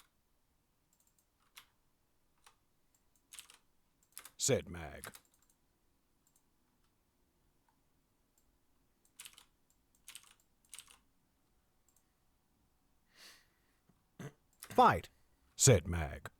"What purpose brings you here?" Maya looked over his shoulder, as though searching for aid. I should be leaving.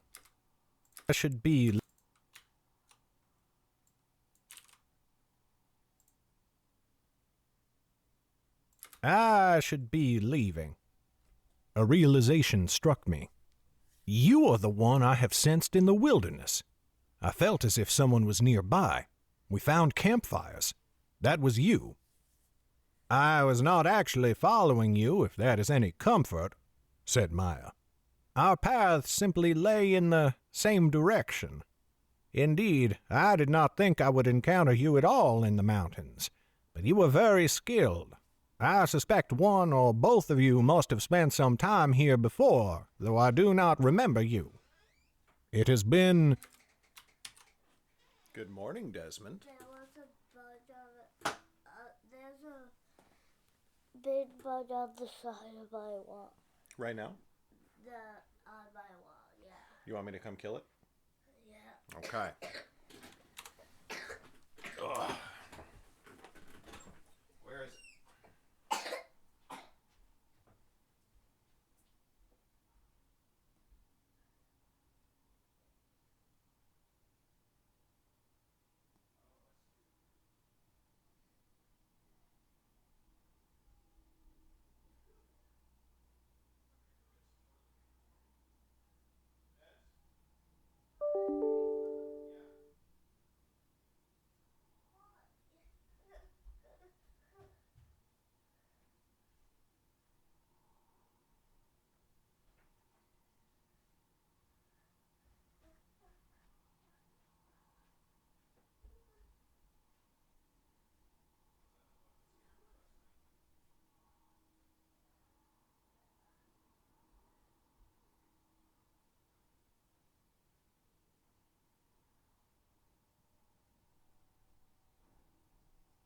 Okay, it's all gone, man.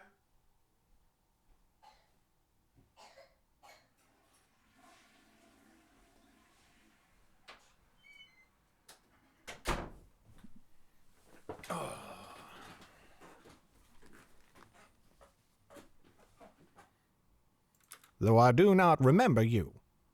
It has been a long time, I said, in my youth. I do not remember you either, if that is any comfort.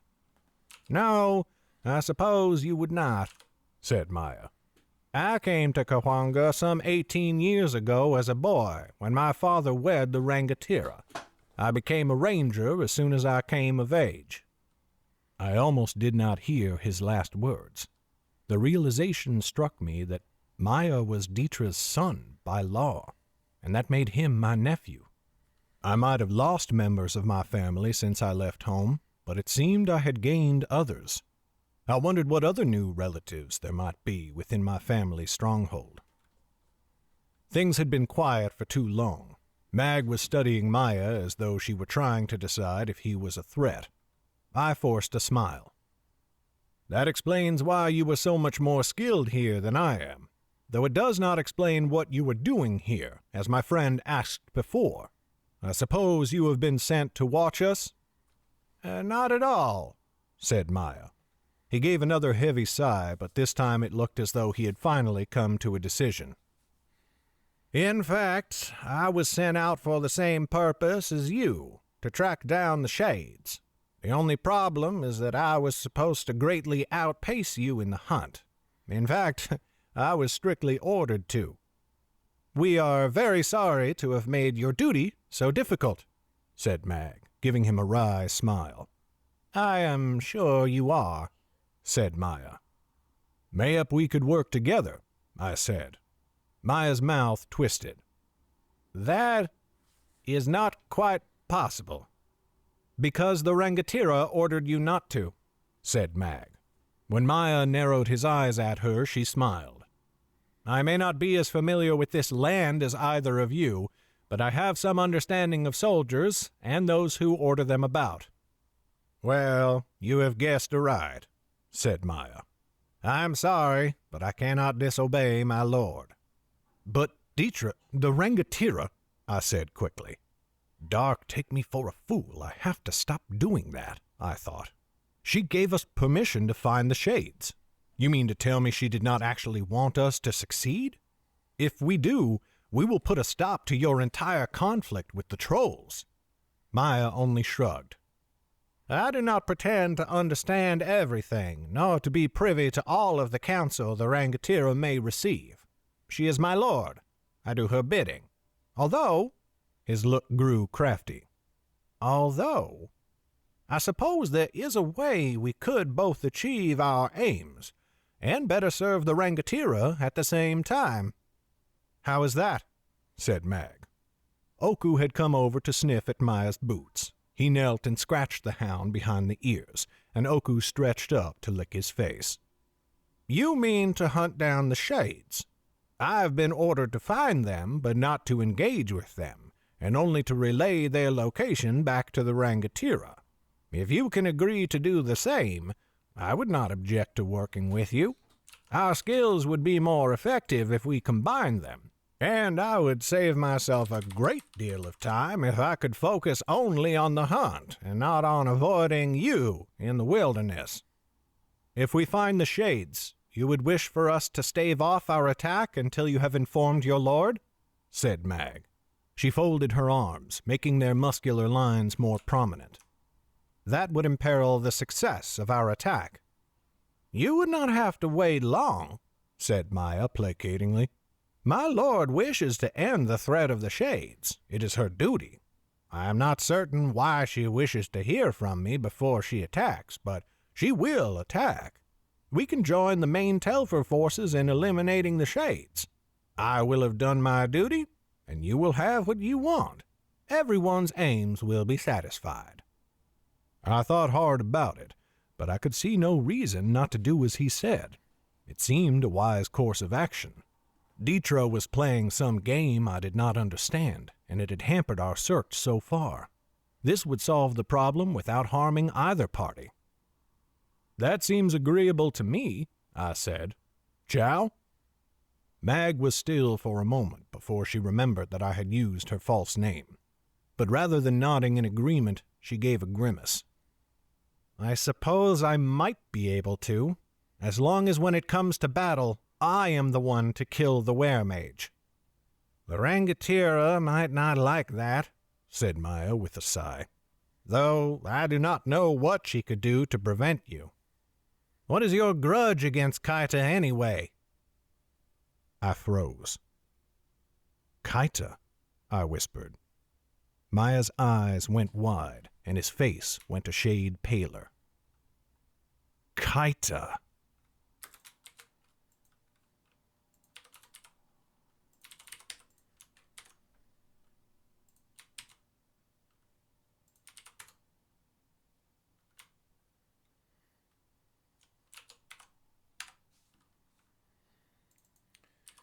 $31 done.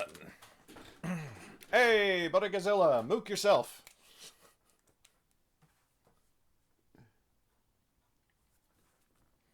Name of my high school band. And our self-titled debut album. No, I really want to start a band called Mook Yourself.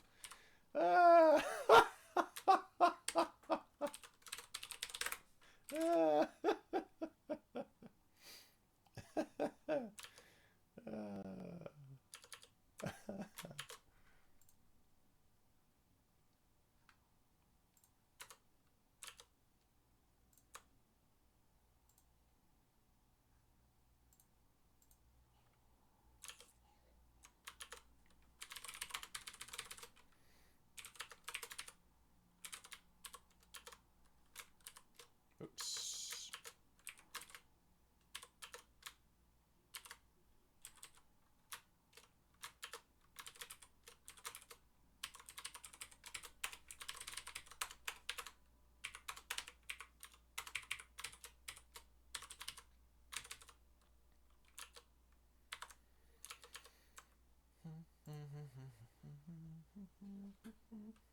It's going to be that sort of day? What sort of day? The sort where I make stupid jokes based off of nothing? Ha ha ha! Because it's always that kind of day in these parts.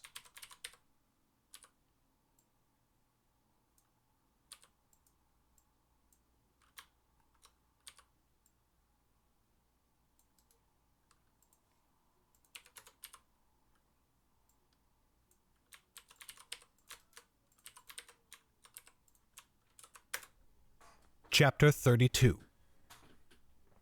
I was a child in my family's stronghold, creeping towards Dietra's room, creeping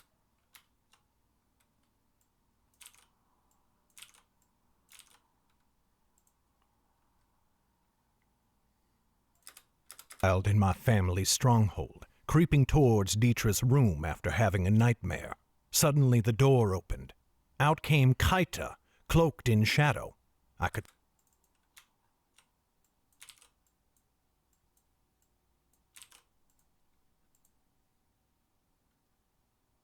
Kaita, cloaked in shadow.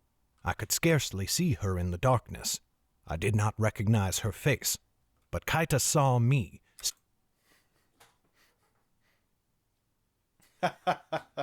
But Kaita saw me, staring at her wide-eyed in the darkness. If the Lord Telfer found out that she had been caught in Dietrich's bedchamber, no matter how useful Kaita was, she would be flung out into the streets to beg for her food. She fled in terror. I looked after her for a moment.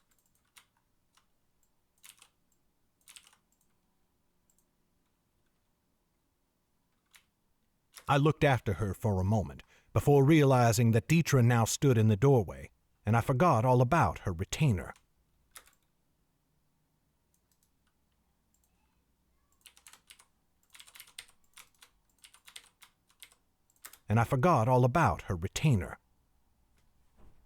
It was the night I fled.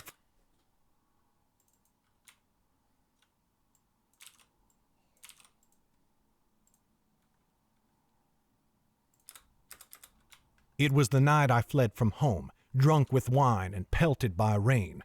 I had left the city already. I had left the city. I had left the city all. The city. Oof. Left the city.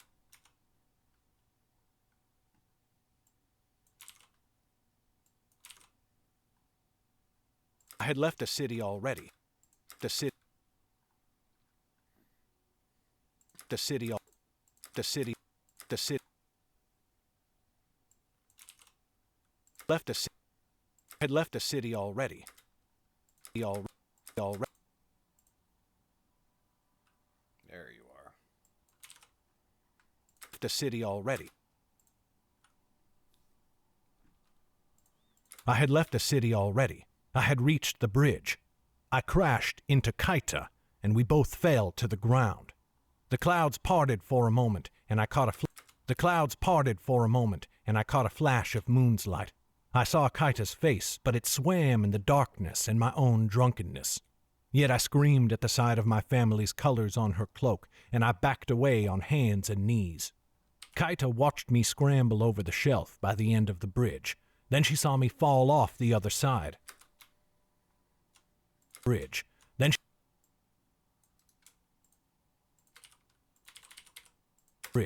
Then she saw me fall off the other side. She barely stifled a cry as she leaped forwards, expecting to see my broken body far below her. Instead, she saw me sliding away on a steep, rocky surface slick with rainwater.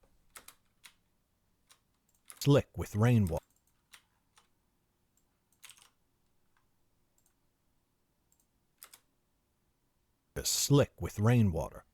She looked on in wonder until I turned a corner out of sight.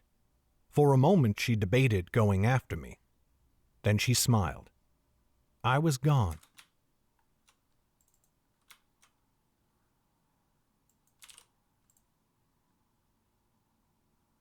I was gone, the youngest Telfer child, and the most useless. Kawanga would be well quit of me. She turned and carried on her way back to the city.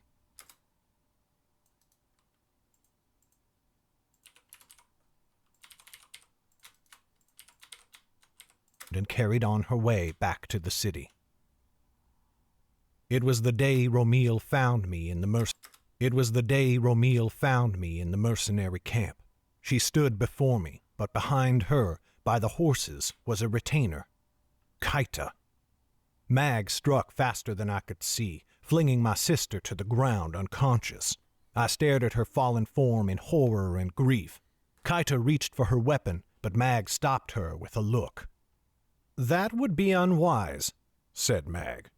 "Take your master and ride away with her. Go back to your lord. Tell her whatever you wish, but get this wretch out of my sight before I give her more than a headache."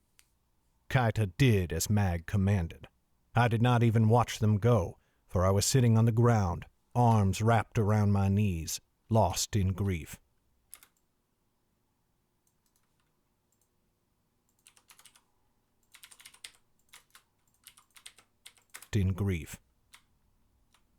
I was in the jungle with Victon and Mag. The bear turned and fled, limping on 3 legs to favor the 4th that Mag had maimed. Mag turned to me, the battle trance like a mask over her expression. It shook me then, as it always did. "You are all right?" "Victon," I gasped. "It is heading for Victon."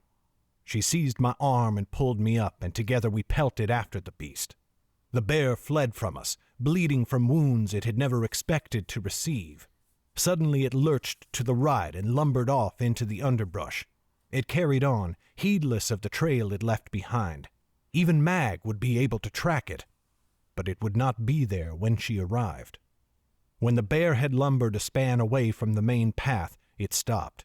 Without even bothering to look behind to see if it was being followed, it hunched over. Its eyes began to glow. In a moment the transformation was done, and Kaita's form emerged from the bear's. She barely stifled a cry as she felt the wounds in her body seal up, lances of pain shooting through her as flesh and skin joined together. She took 2 deep, shaky breaths that racked her body, but she could not remain still for long. Again her eyes glowed. She shrank, her tight clothing sinking into her flesh. Black feathers sprouted across her skin. In a few heartbeats she had taken the raven's form. She flapped desperately, winging up and away. She glanced down only once, to see Mag burst into the clearing where she had just been. Panic seized her, and she flapped harder, flying away from the jungle as fast as she could.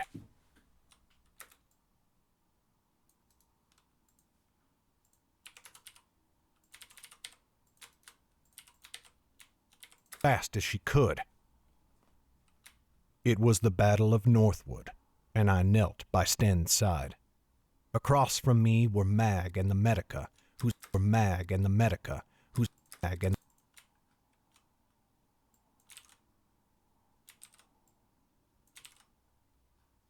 Mag and the Medica. Mag and the Medica were Mag and the Medica, whose eyes were glowing as she gripped the torn flesh of his throat, desperately trying to seal the wound. Mag and I held his hands, pulling them away so the Medica could work. And Kaita lurked nearby, hidden just behind the edge of a building. My back was to her. My attention was all for Sten.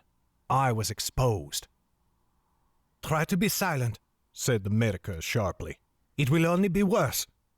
"Almost, my love," said Mag. "Hold on."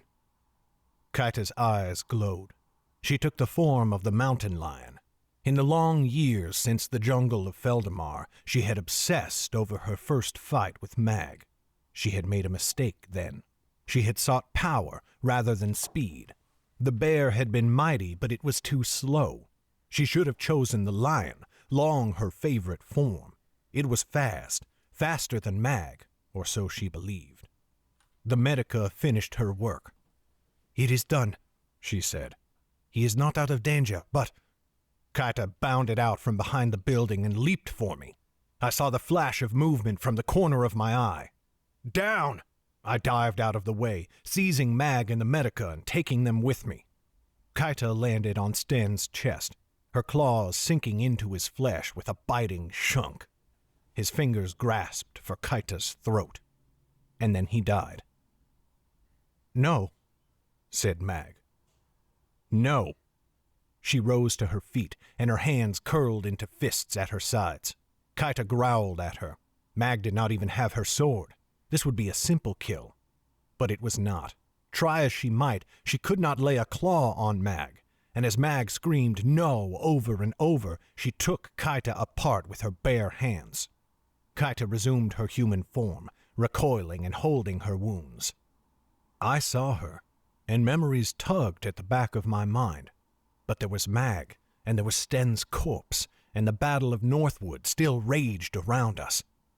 "Sal! You feckless Sal!" screamed Kaita. Shades came running into view. "Kill her!" cried Kaita, thrusting a finger towards Mag. She turned into a raven and flew away.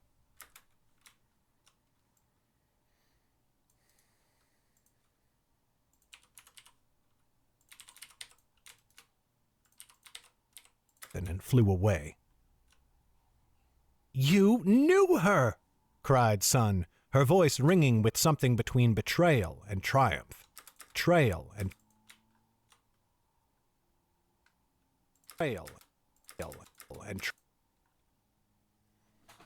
you are. Trail and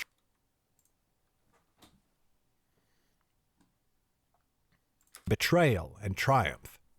"I did not," said Albern. "You did," insisted Sun.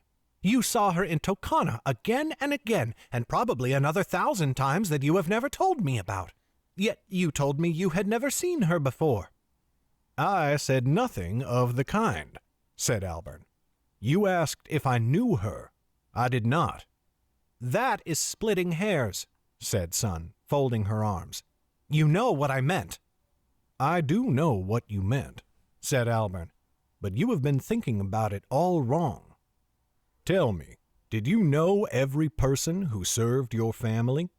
Sun frowned. "I knew our master-at-arms. Her name was Hilda, and she—" "I said everyone."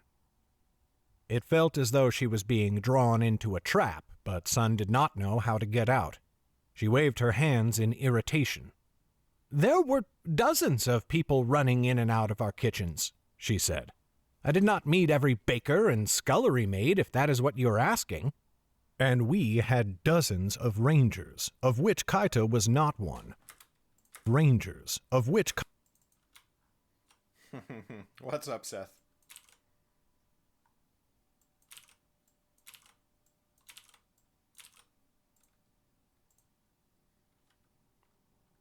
Rangers, of which Kaito was not one, not to mention hundreds of guards, not only in Kahwanga, but all across our lands, said Albern. "And I have told you already that my mother strictly forbid us from becoming too friendly with anyone, least of all those who were not even of the nobility." World's on fire. Sun huffed and shook her head. "You could have told me about Kaita from the beginning." Albern grinned at her. "What was it you said this morning? Every part of the story must be told in its proper turn, or the whole thing will collapse. You were quite right, though you hardly knew it." "Dark take me for a fool," growled Sun. "Had I known you would throw my own words back at me, I would never have spoken them. This conversation is not over, old man, but fortunately for you, I want to know what happened next more than I want to trounce you." He chuckled and gave a nod. "Very well. Let us return to Tokana."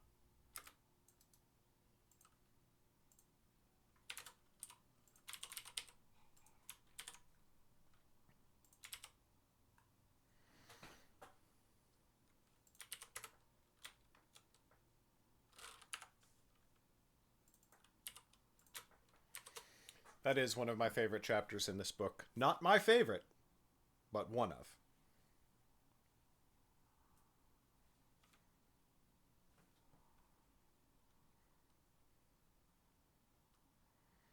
My favorite is coming up here.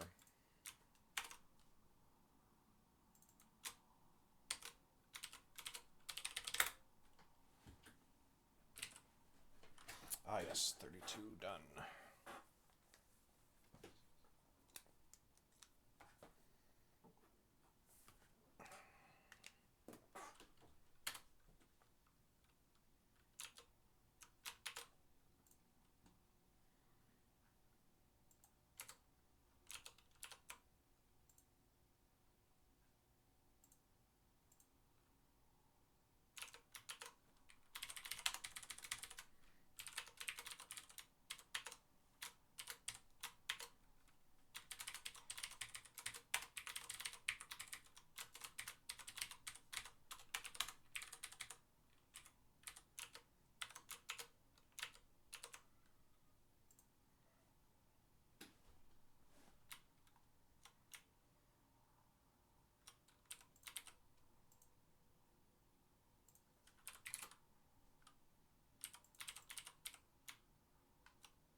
Chapter 33. I stood in the ruined village, staring at Maya in horror and fury. But that only lasted a moment before I turned and stormed off towards the horses, Oku at my heels. "What is it?" Mag's confusion was plain in her voice. "Where's he going?" said Maya. Mag did not answer, but I heard her footsteps behind me as she followed. Soon Maya joined her. He ran up beside me and tried to get in front of me.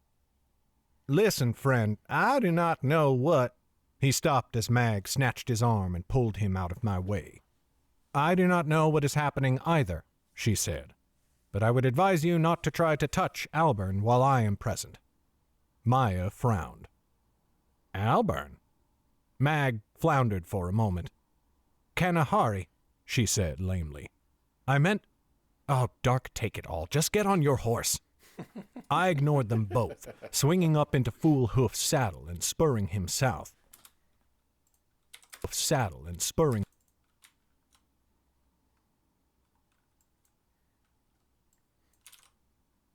I didn't say Alburn. You said Alburn. I did not. You said Alburn. No. Saddle and spurring. Swinging up into Fool Hoof's saddle and spurring him south. I rode hard, slowing only just enough for Oku to keep the pace. Soon I heard thundering hooves behind.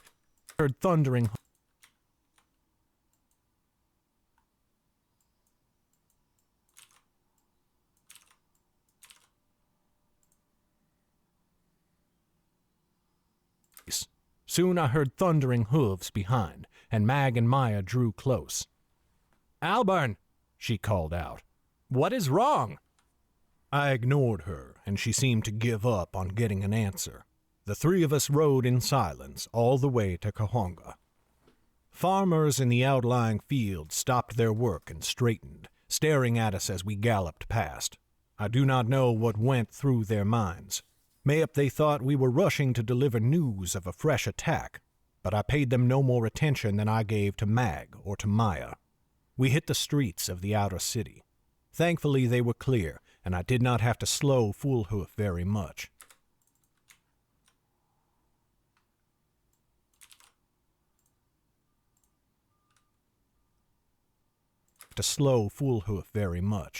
But at last I had to pull to a stop at the gate of the Telfer Keep.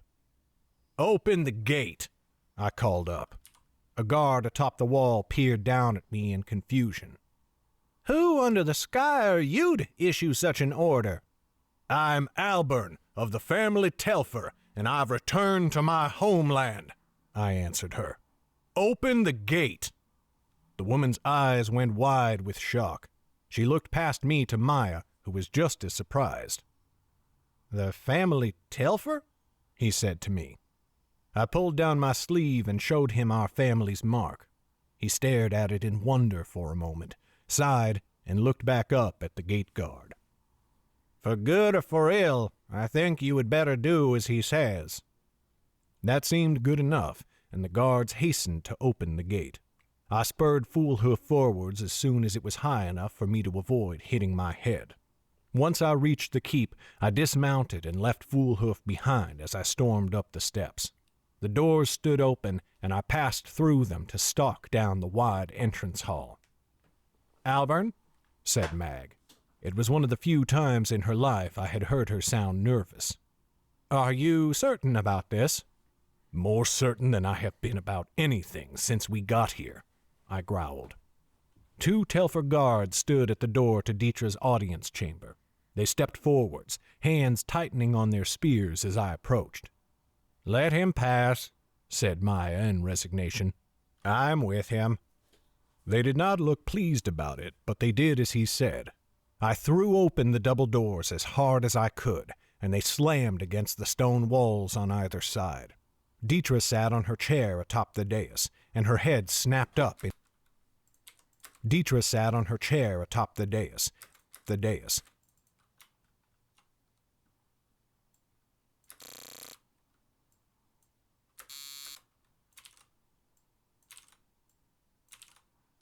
Atop the dais.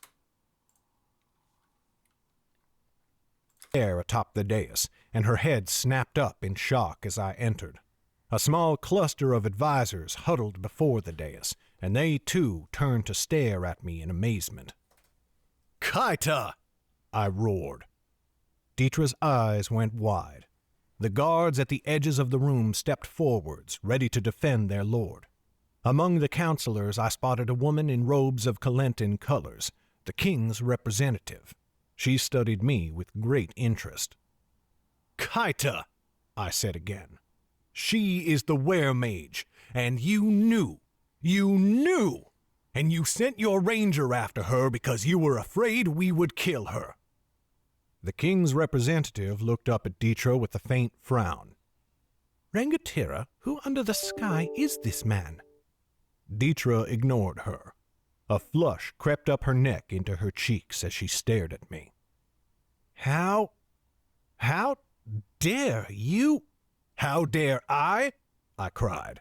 I advanced to stand at the foot of the dais, and the king's representative hastily gave way before me. "You have the gall to ask how dare I? You are the Rangatira. You serve the king of Calentan and the high king of Underrealm, and you wanted to let a murdering witch escape justice just because you used to share her bed." Dietra's face went from crimson to nearly purple. She looked past me to Maya. "You allowed him in here?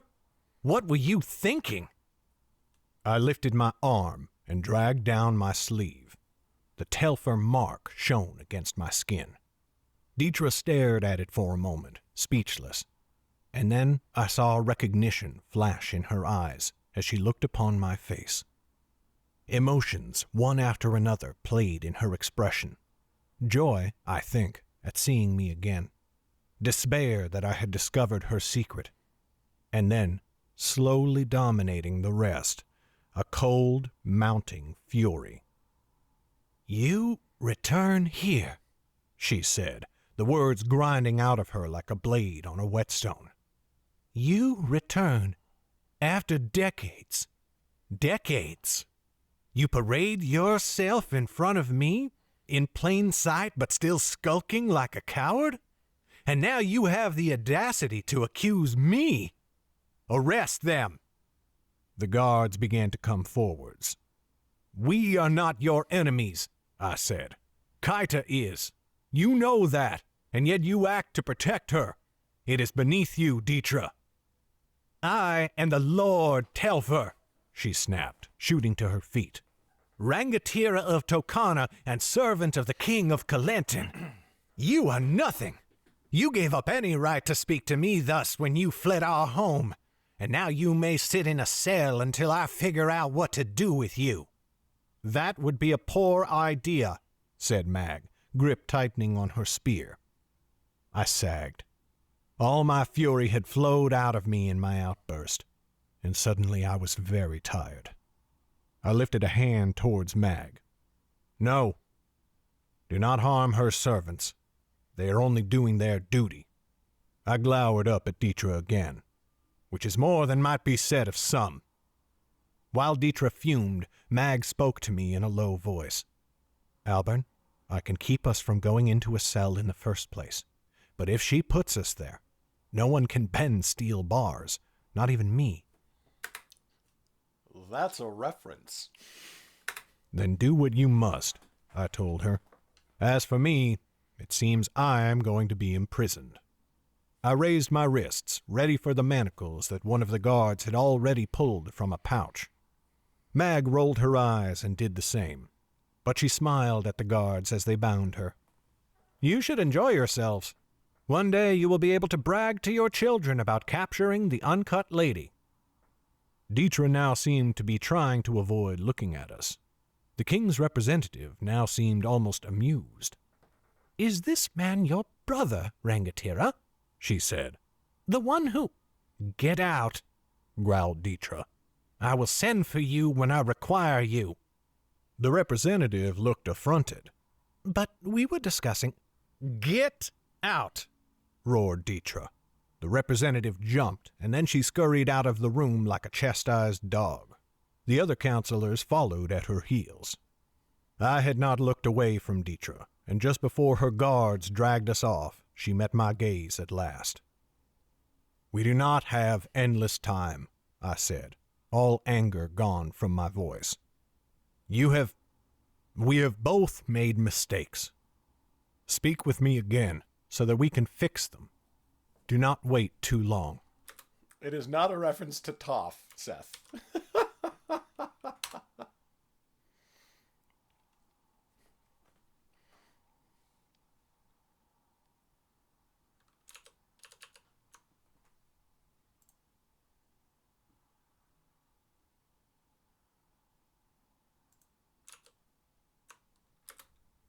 Her scowl deepened, and she her scowl deep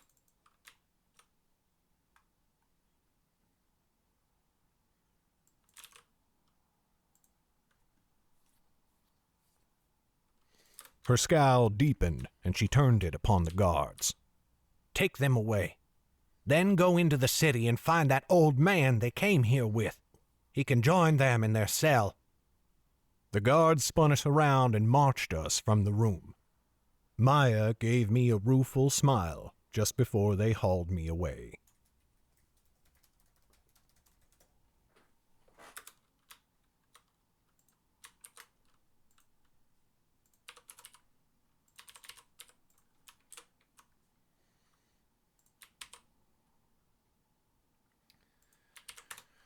All right, 33 done.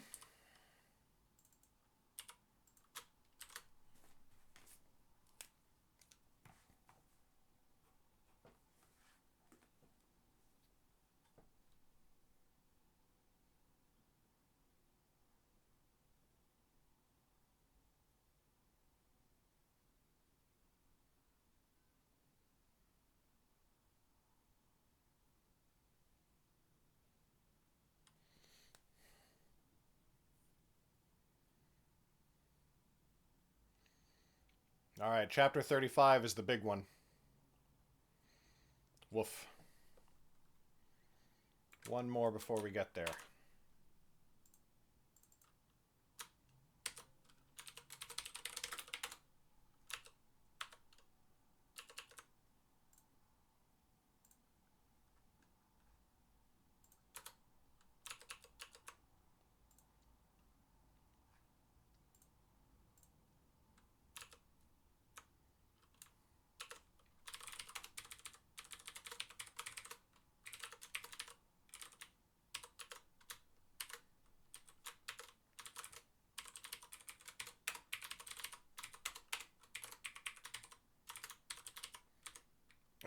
Quick bathroom, then one more chapter, and I'm going to break for lunch.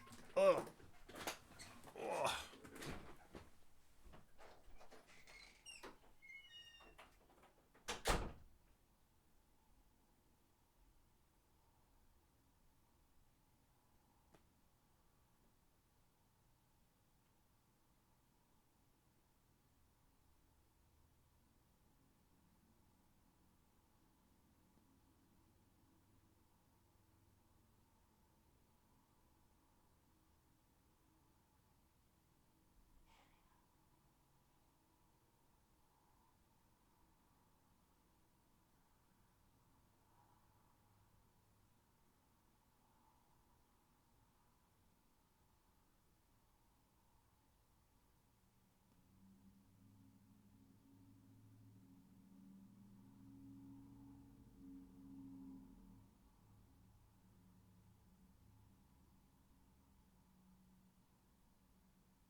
Yes, Seth.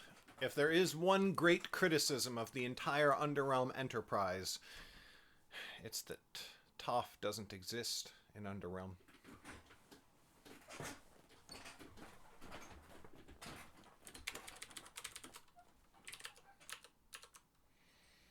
All right, here we go. Chapter 34.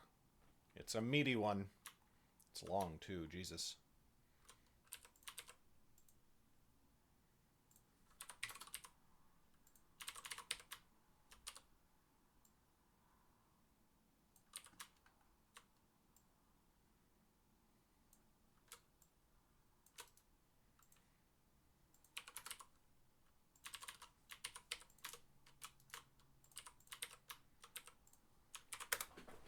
Chapter 34.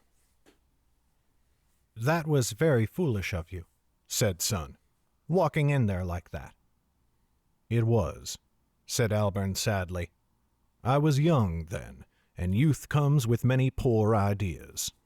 You were older than I am now.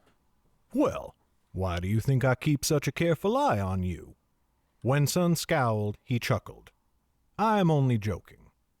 The truth is that it is easy to look back on our past actions, or the actions of others, and see how they were wrong. But we always think we are wise in the moment. No matter how old you get, you will always think you are smarter than you used to be. You will always look back at your younger years and marvel at what an idiot you were. But now, of course, you are wise, having learned so much more. Sun shoved his shoulder. I am not an idiot. And what about when you had seen only 15 years? Oh, sky above, said Sun, rolling her eyes. That was different. You would not believe some of the things I got up to. And did you think you were a fool then? Or did you think you were much wiser than you had been when you were 10? Sun opened her mouth to reply, but she could think of nothing to say.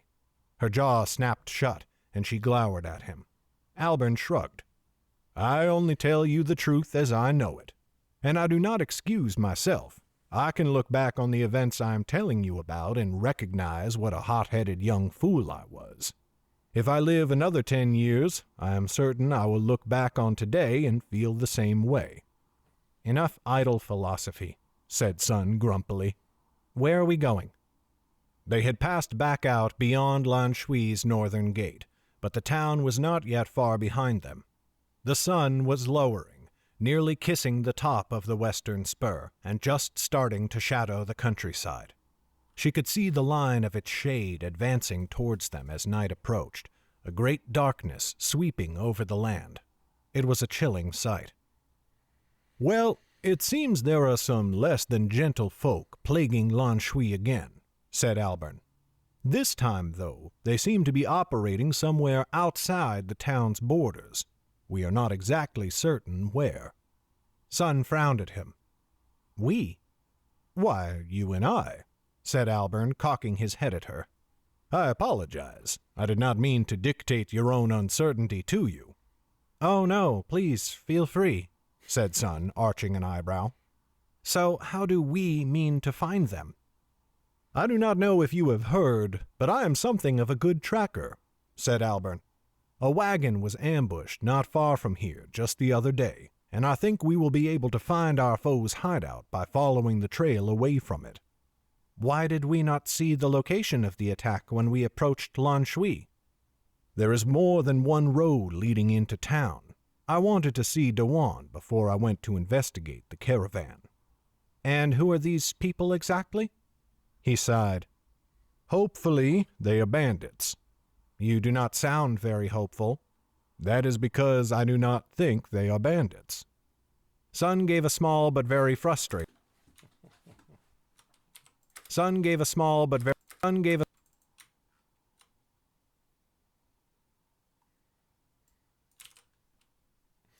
Sometimes I like my dialogue. Sun gave a small but.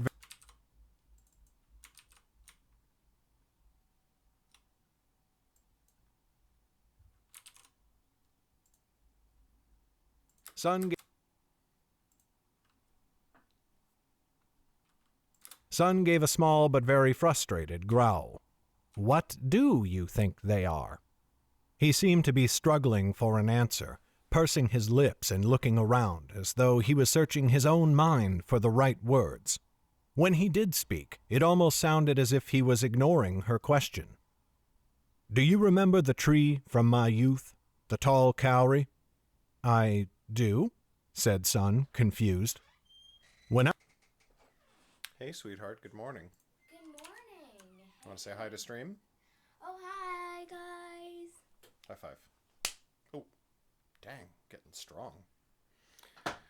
You doing your schoolwork? I'm just about to start. Huzzah. Love you, sweetie. Bye-bye. When I was young, I paid little attention to the lands of my home. I only watched the tree. It was always there. It changed slowly. It was a landmark in more than one sense. Only when it was torn down was I finally able to look around and see how all the dale had changed around it. The people of Lan Shui are the same. In fact, most people are. If one thing remains the same, a tree, a nation, a king. If one thing remains the same, a tree, a nation, a king, and if that thing is important enough to them, they think the world is hardly changing at all, until one day their landmark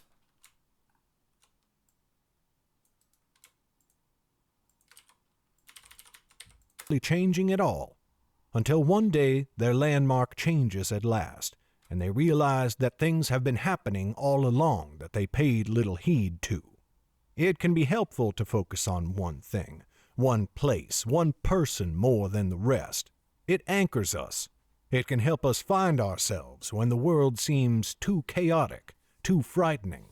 But we must remain at least brave enough to keep looking at the world beyond our landmarks, to ensure that no danger threatens them, and that the landmarks themselves are still as we imagine them to be. And what does this have to do with my question? Said Sun. Alburn pointed. Look for yourself. By the side of the road lay the remnants of a destroyed wagon. Sun had been so absorbed by Alburn's words that she had not noticed it. The planks looked to be scored and gouged by weapons, and Sun saw at least 3 arrows sticking out of them. Worse, there were several dark streaks in the dirt of the road. Sun was certain they were blood. Alburn knelt to inspect the dark streaks.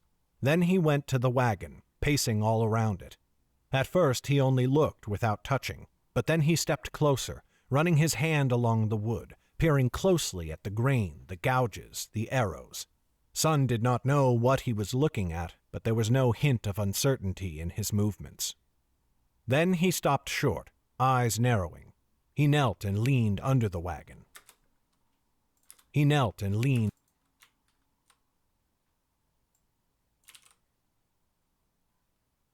He knelt and leaned under. He knelt and leaned under the wagon. When he emerged and stood, he held a small piece of brown cloth, hardly any bigger than his hand. What is that? It was the wrapping of a small packet, said Alburn, his tone grim. They took what was inside. Or destroyed it. No, they took it. Alburn pointed. The attackers fled that way. Do you see their tracks there, leading off into the foothills of the Great Rocks? Sun stared at the spot. She could see nothing. She came to stand beside Alburn, trying to view the spot from the same place. I do not see any such tracks, she said at last. Alburn sighed. Mag never did either. Come along. He set off in the direction he had indicated. Sun trailed along behind him. It was only then that she realized Alburn had not brought his horse from the Sunspear. She guessed that he had left it behind so that the noise of its hooves would not betray their position. She began to walk more slowly, trying to make her footfalls as quiet as she could. Alburn glanced back over his shoulder. What are you doing? Sun felt a blush creep into her cheeks. I am trying to be quiet. I thought that was why you left your horse behind. Alburn smiled. It is, but such measures are not yet necessary.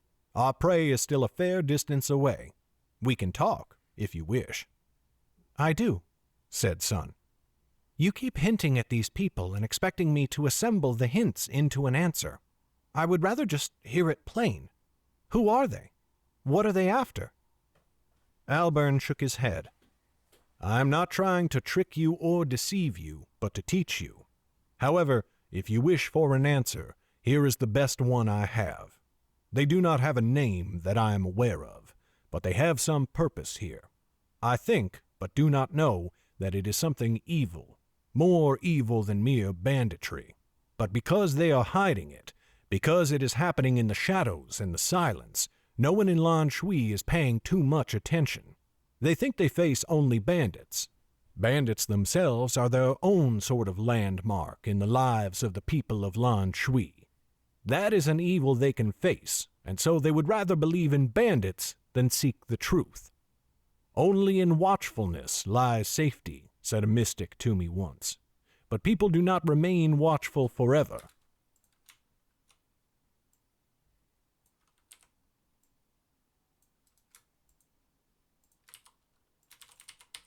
To me once.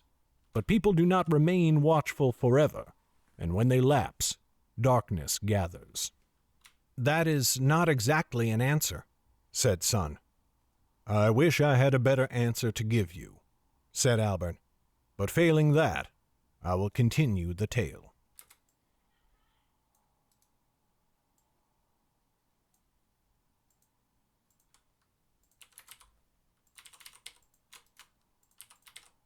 Continue the tale.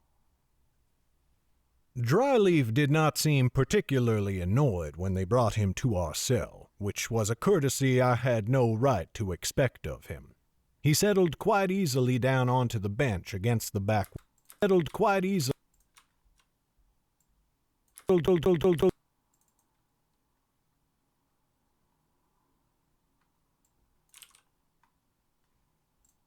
He settled quite easily. Stop clicking, mouth!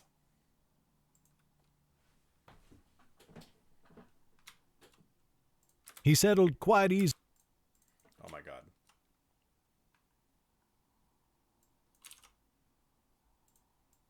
Settled.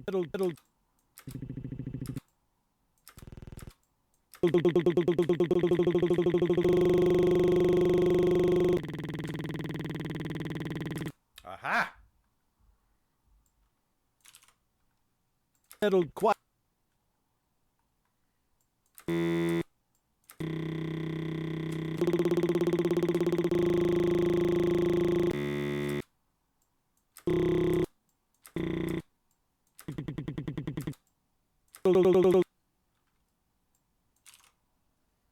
He settled quite. He settled quite easily down onto the bench against the back wall, resting against the stone with a sigh. I sat opposite him on the ground, my back against the iron bars. A quick glance around had told me that the rest of the cells were empty. I took that as a good sign. Dietra did not seem overly fond of jailing people for little reason, it seemed. I wondered if my mother had been any different. I had never bothered to spend much time inspecting the dungeons. Well, this is all a great deal of foolishness, said Mag lightly. Mag lightly.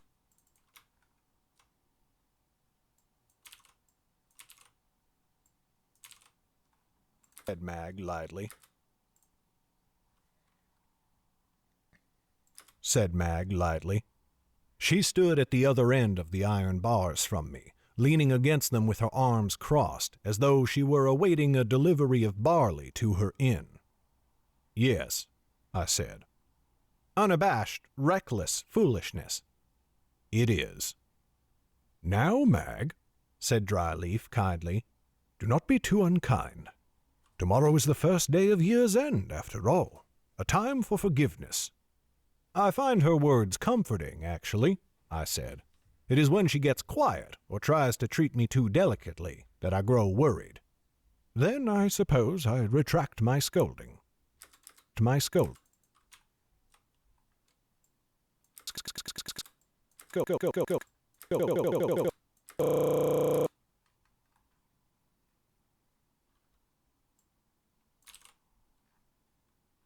Suppose I retract my scolding. Then I suppose I retract my scolding. So your sister and the weremage used to bet each other, did they? Said Mag. They did, I said. They were young. Kaita started as Dietra's retainer when she had seen only 18 years, freshly returned from the academy, and she is only a year or two older than Dietra. I cannot believe I did not recognize her in Northwood. There was a twinge at the back of my mind, but I never— None of that, said Mag. It was long ago. Your sister did not recognize you, her own brother. Why should you recognize someone you barely even knew? I shook my head slowly. Mag, This means something. I know. No, I mean, in Northwood.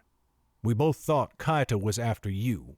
We thought she bore some grudge against you, though we did not know what. But she was never after you. She was trying to get to me. When she attacked, I shoved you out of the way, and she killed Sten instead. I looked up at her, tears shining in my eyes. But she was never aiming for you. It was me, all along. I know, said Mag. I worked that out for myself. I am actually rather clever, as well as being mighty. And humble, said Dryleaf. Sky above, Mag, I whispered. I'm so sorry.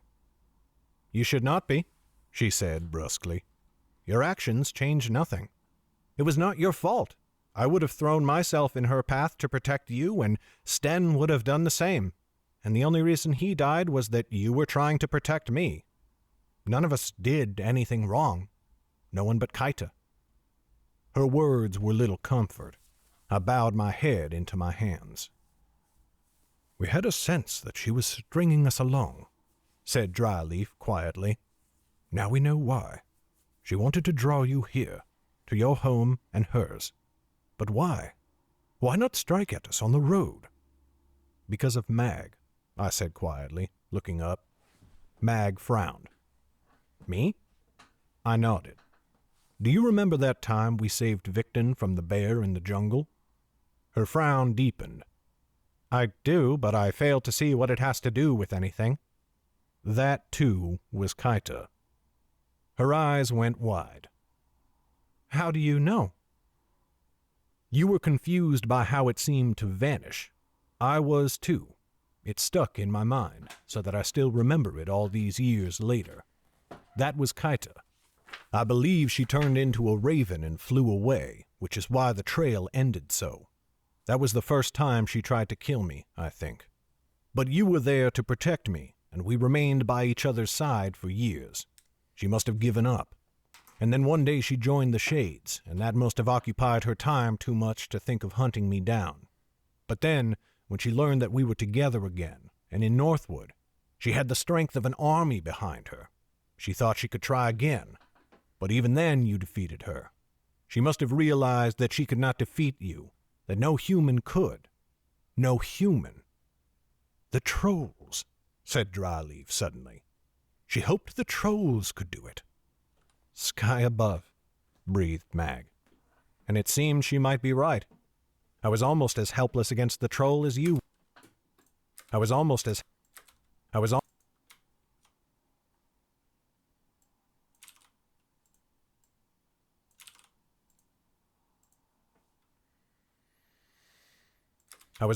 helpless against the troll as you were. That drew me just enough out of my dark mood to scowl at her. If you will remember, it was I who wounded the troll. She gave a dismissive wave of her hand. I kept its attention so that you could. In any case, I said, soldiering on, she knew she could lure us here because I would not let her harm my family, and here she has a chance of defeating family.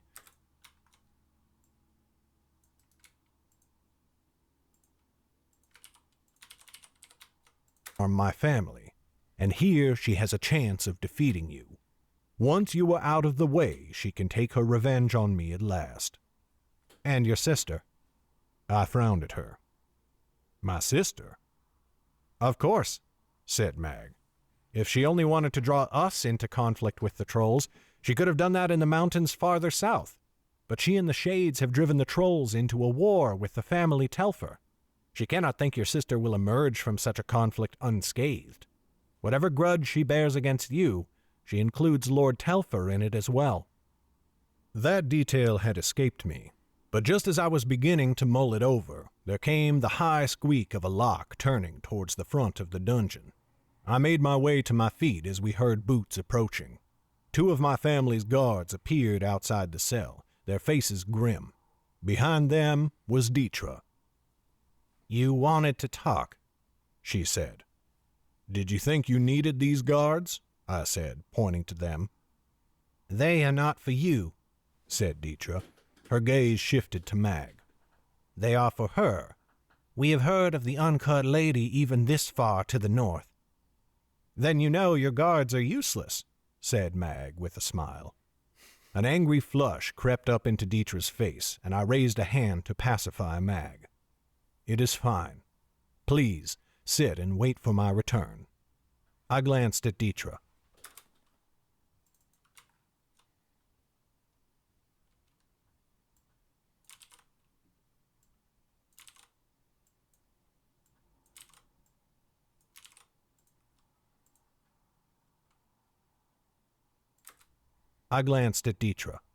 Assuming I will return. As long as you do not do anything stupid, she growled in irritation. Stupider, I mean. Mag shrugged and went to sit beside Dryleaf. The guards unlocked the cell door, and I joined them in the hallway. We waited while they locked it again, and then I followed Dietra and her guards out of the dungeon.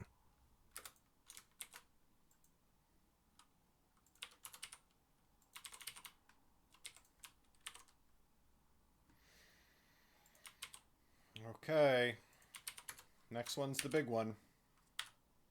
But this is where I break for lunch.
Hey, we got through that one fast.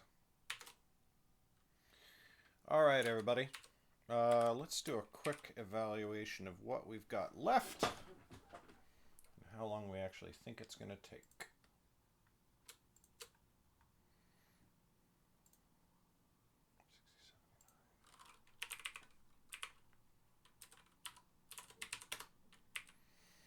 Oh man, we got about 5.5 hours of work left.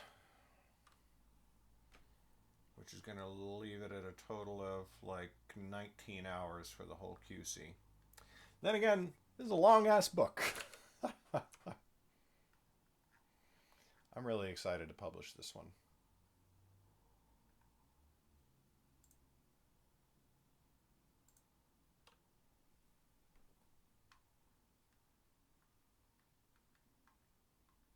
Oops.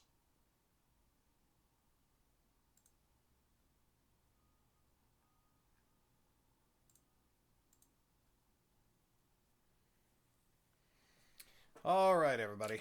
I am going to break, get myself some food, and try to come back for another stream later in the day.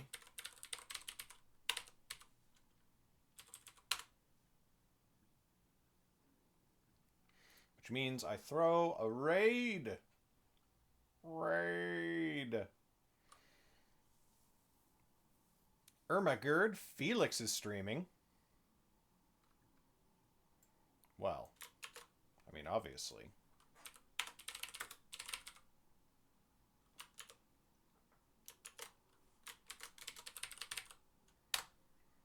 We're going to throw a raid over to Felix. Say hi to him for me. He's awesome. I'm not sure what he's doing. Playing some bird game. Apparently. Which is labeled Hotiful Boyfriend. I don't know what that means. Oh, is that game where you're dating the pigeons? And... That's right. Okay. Go say hi to Felix. And I will be back with another live stream later in the day. Catch you all another time. Bye.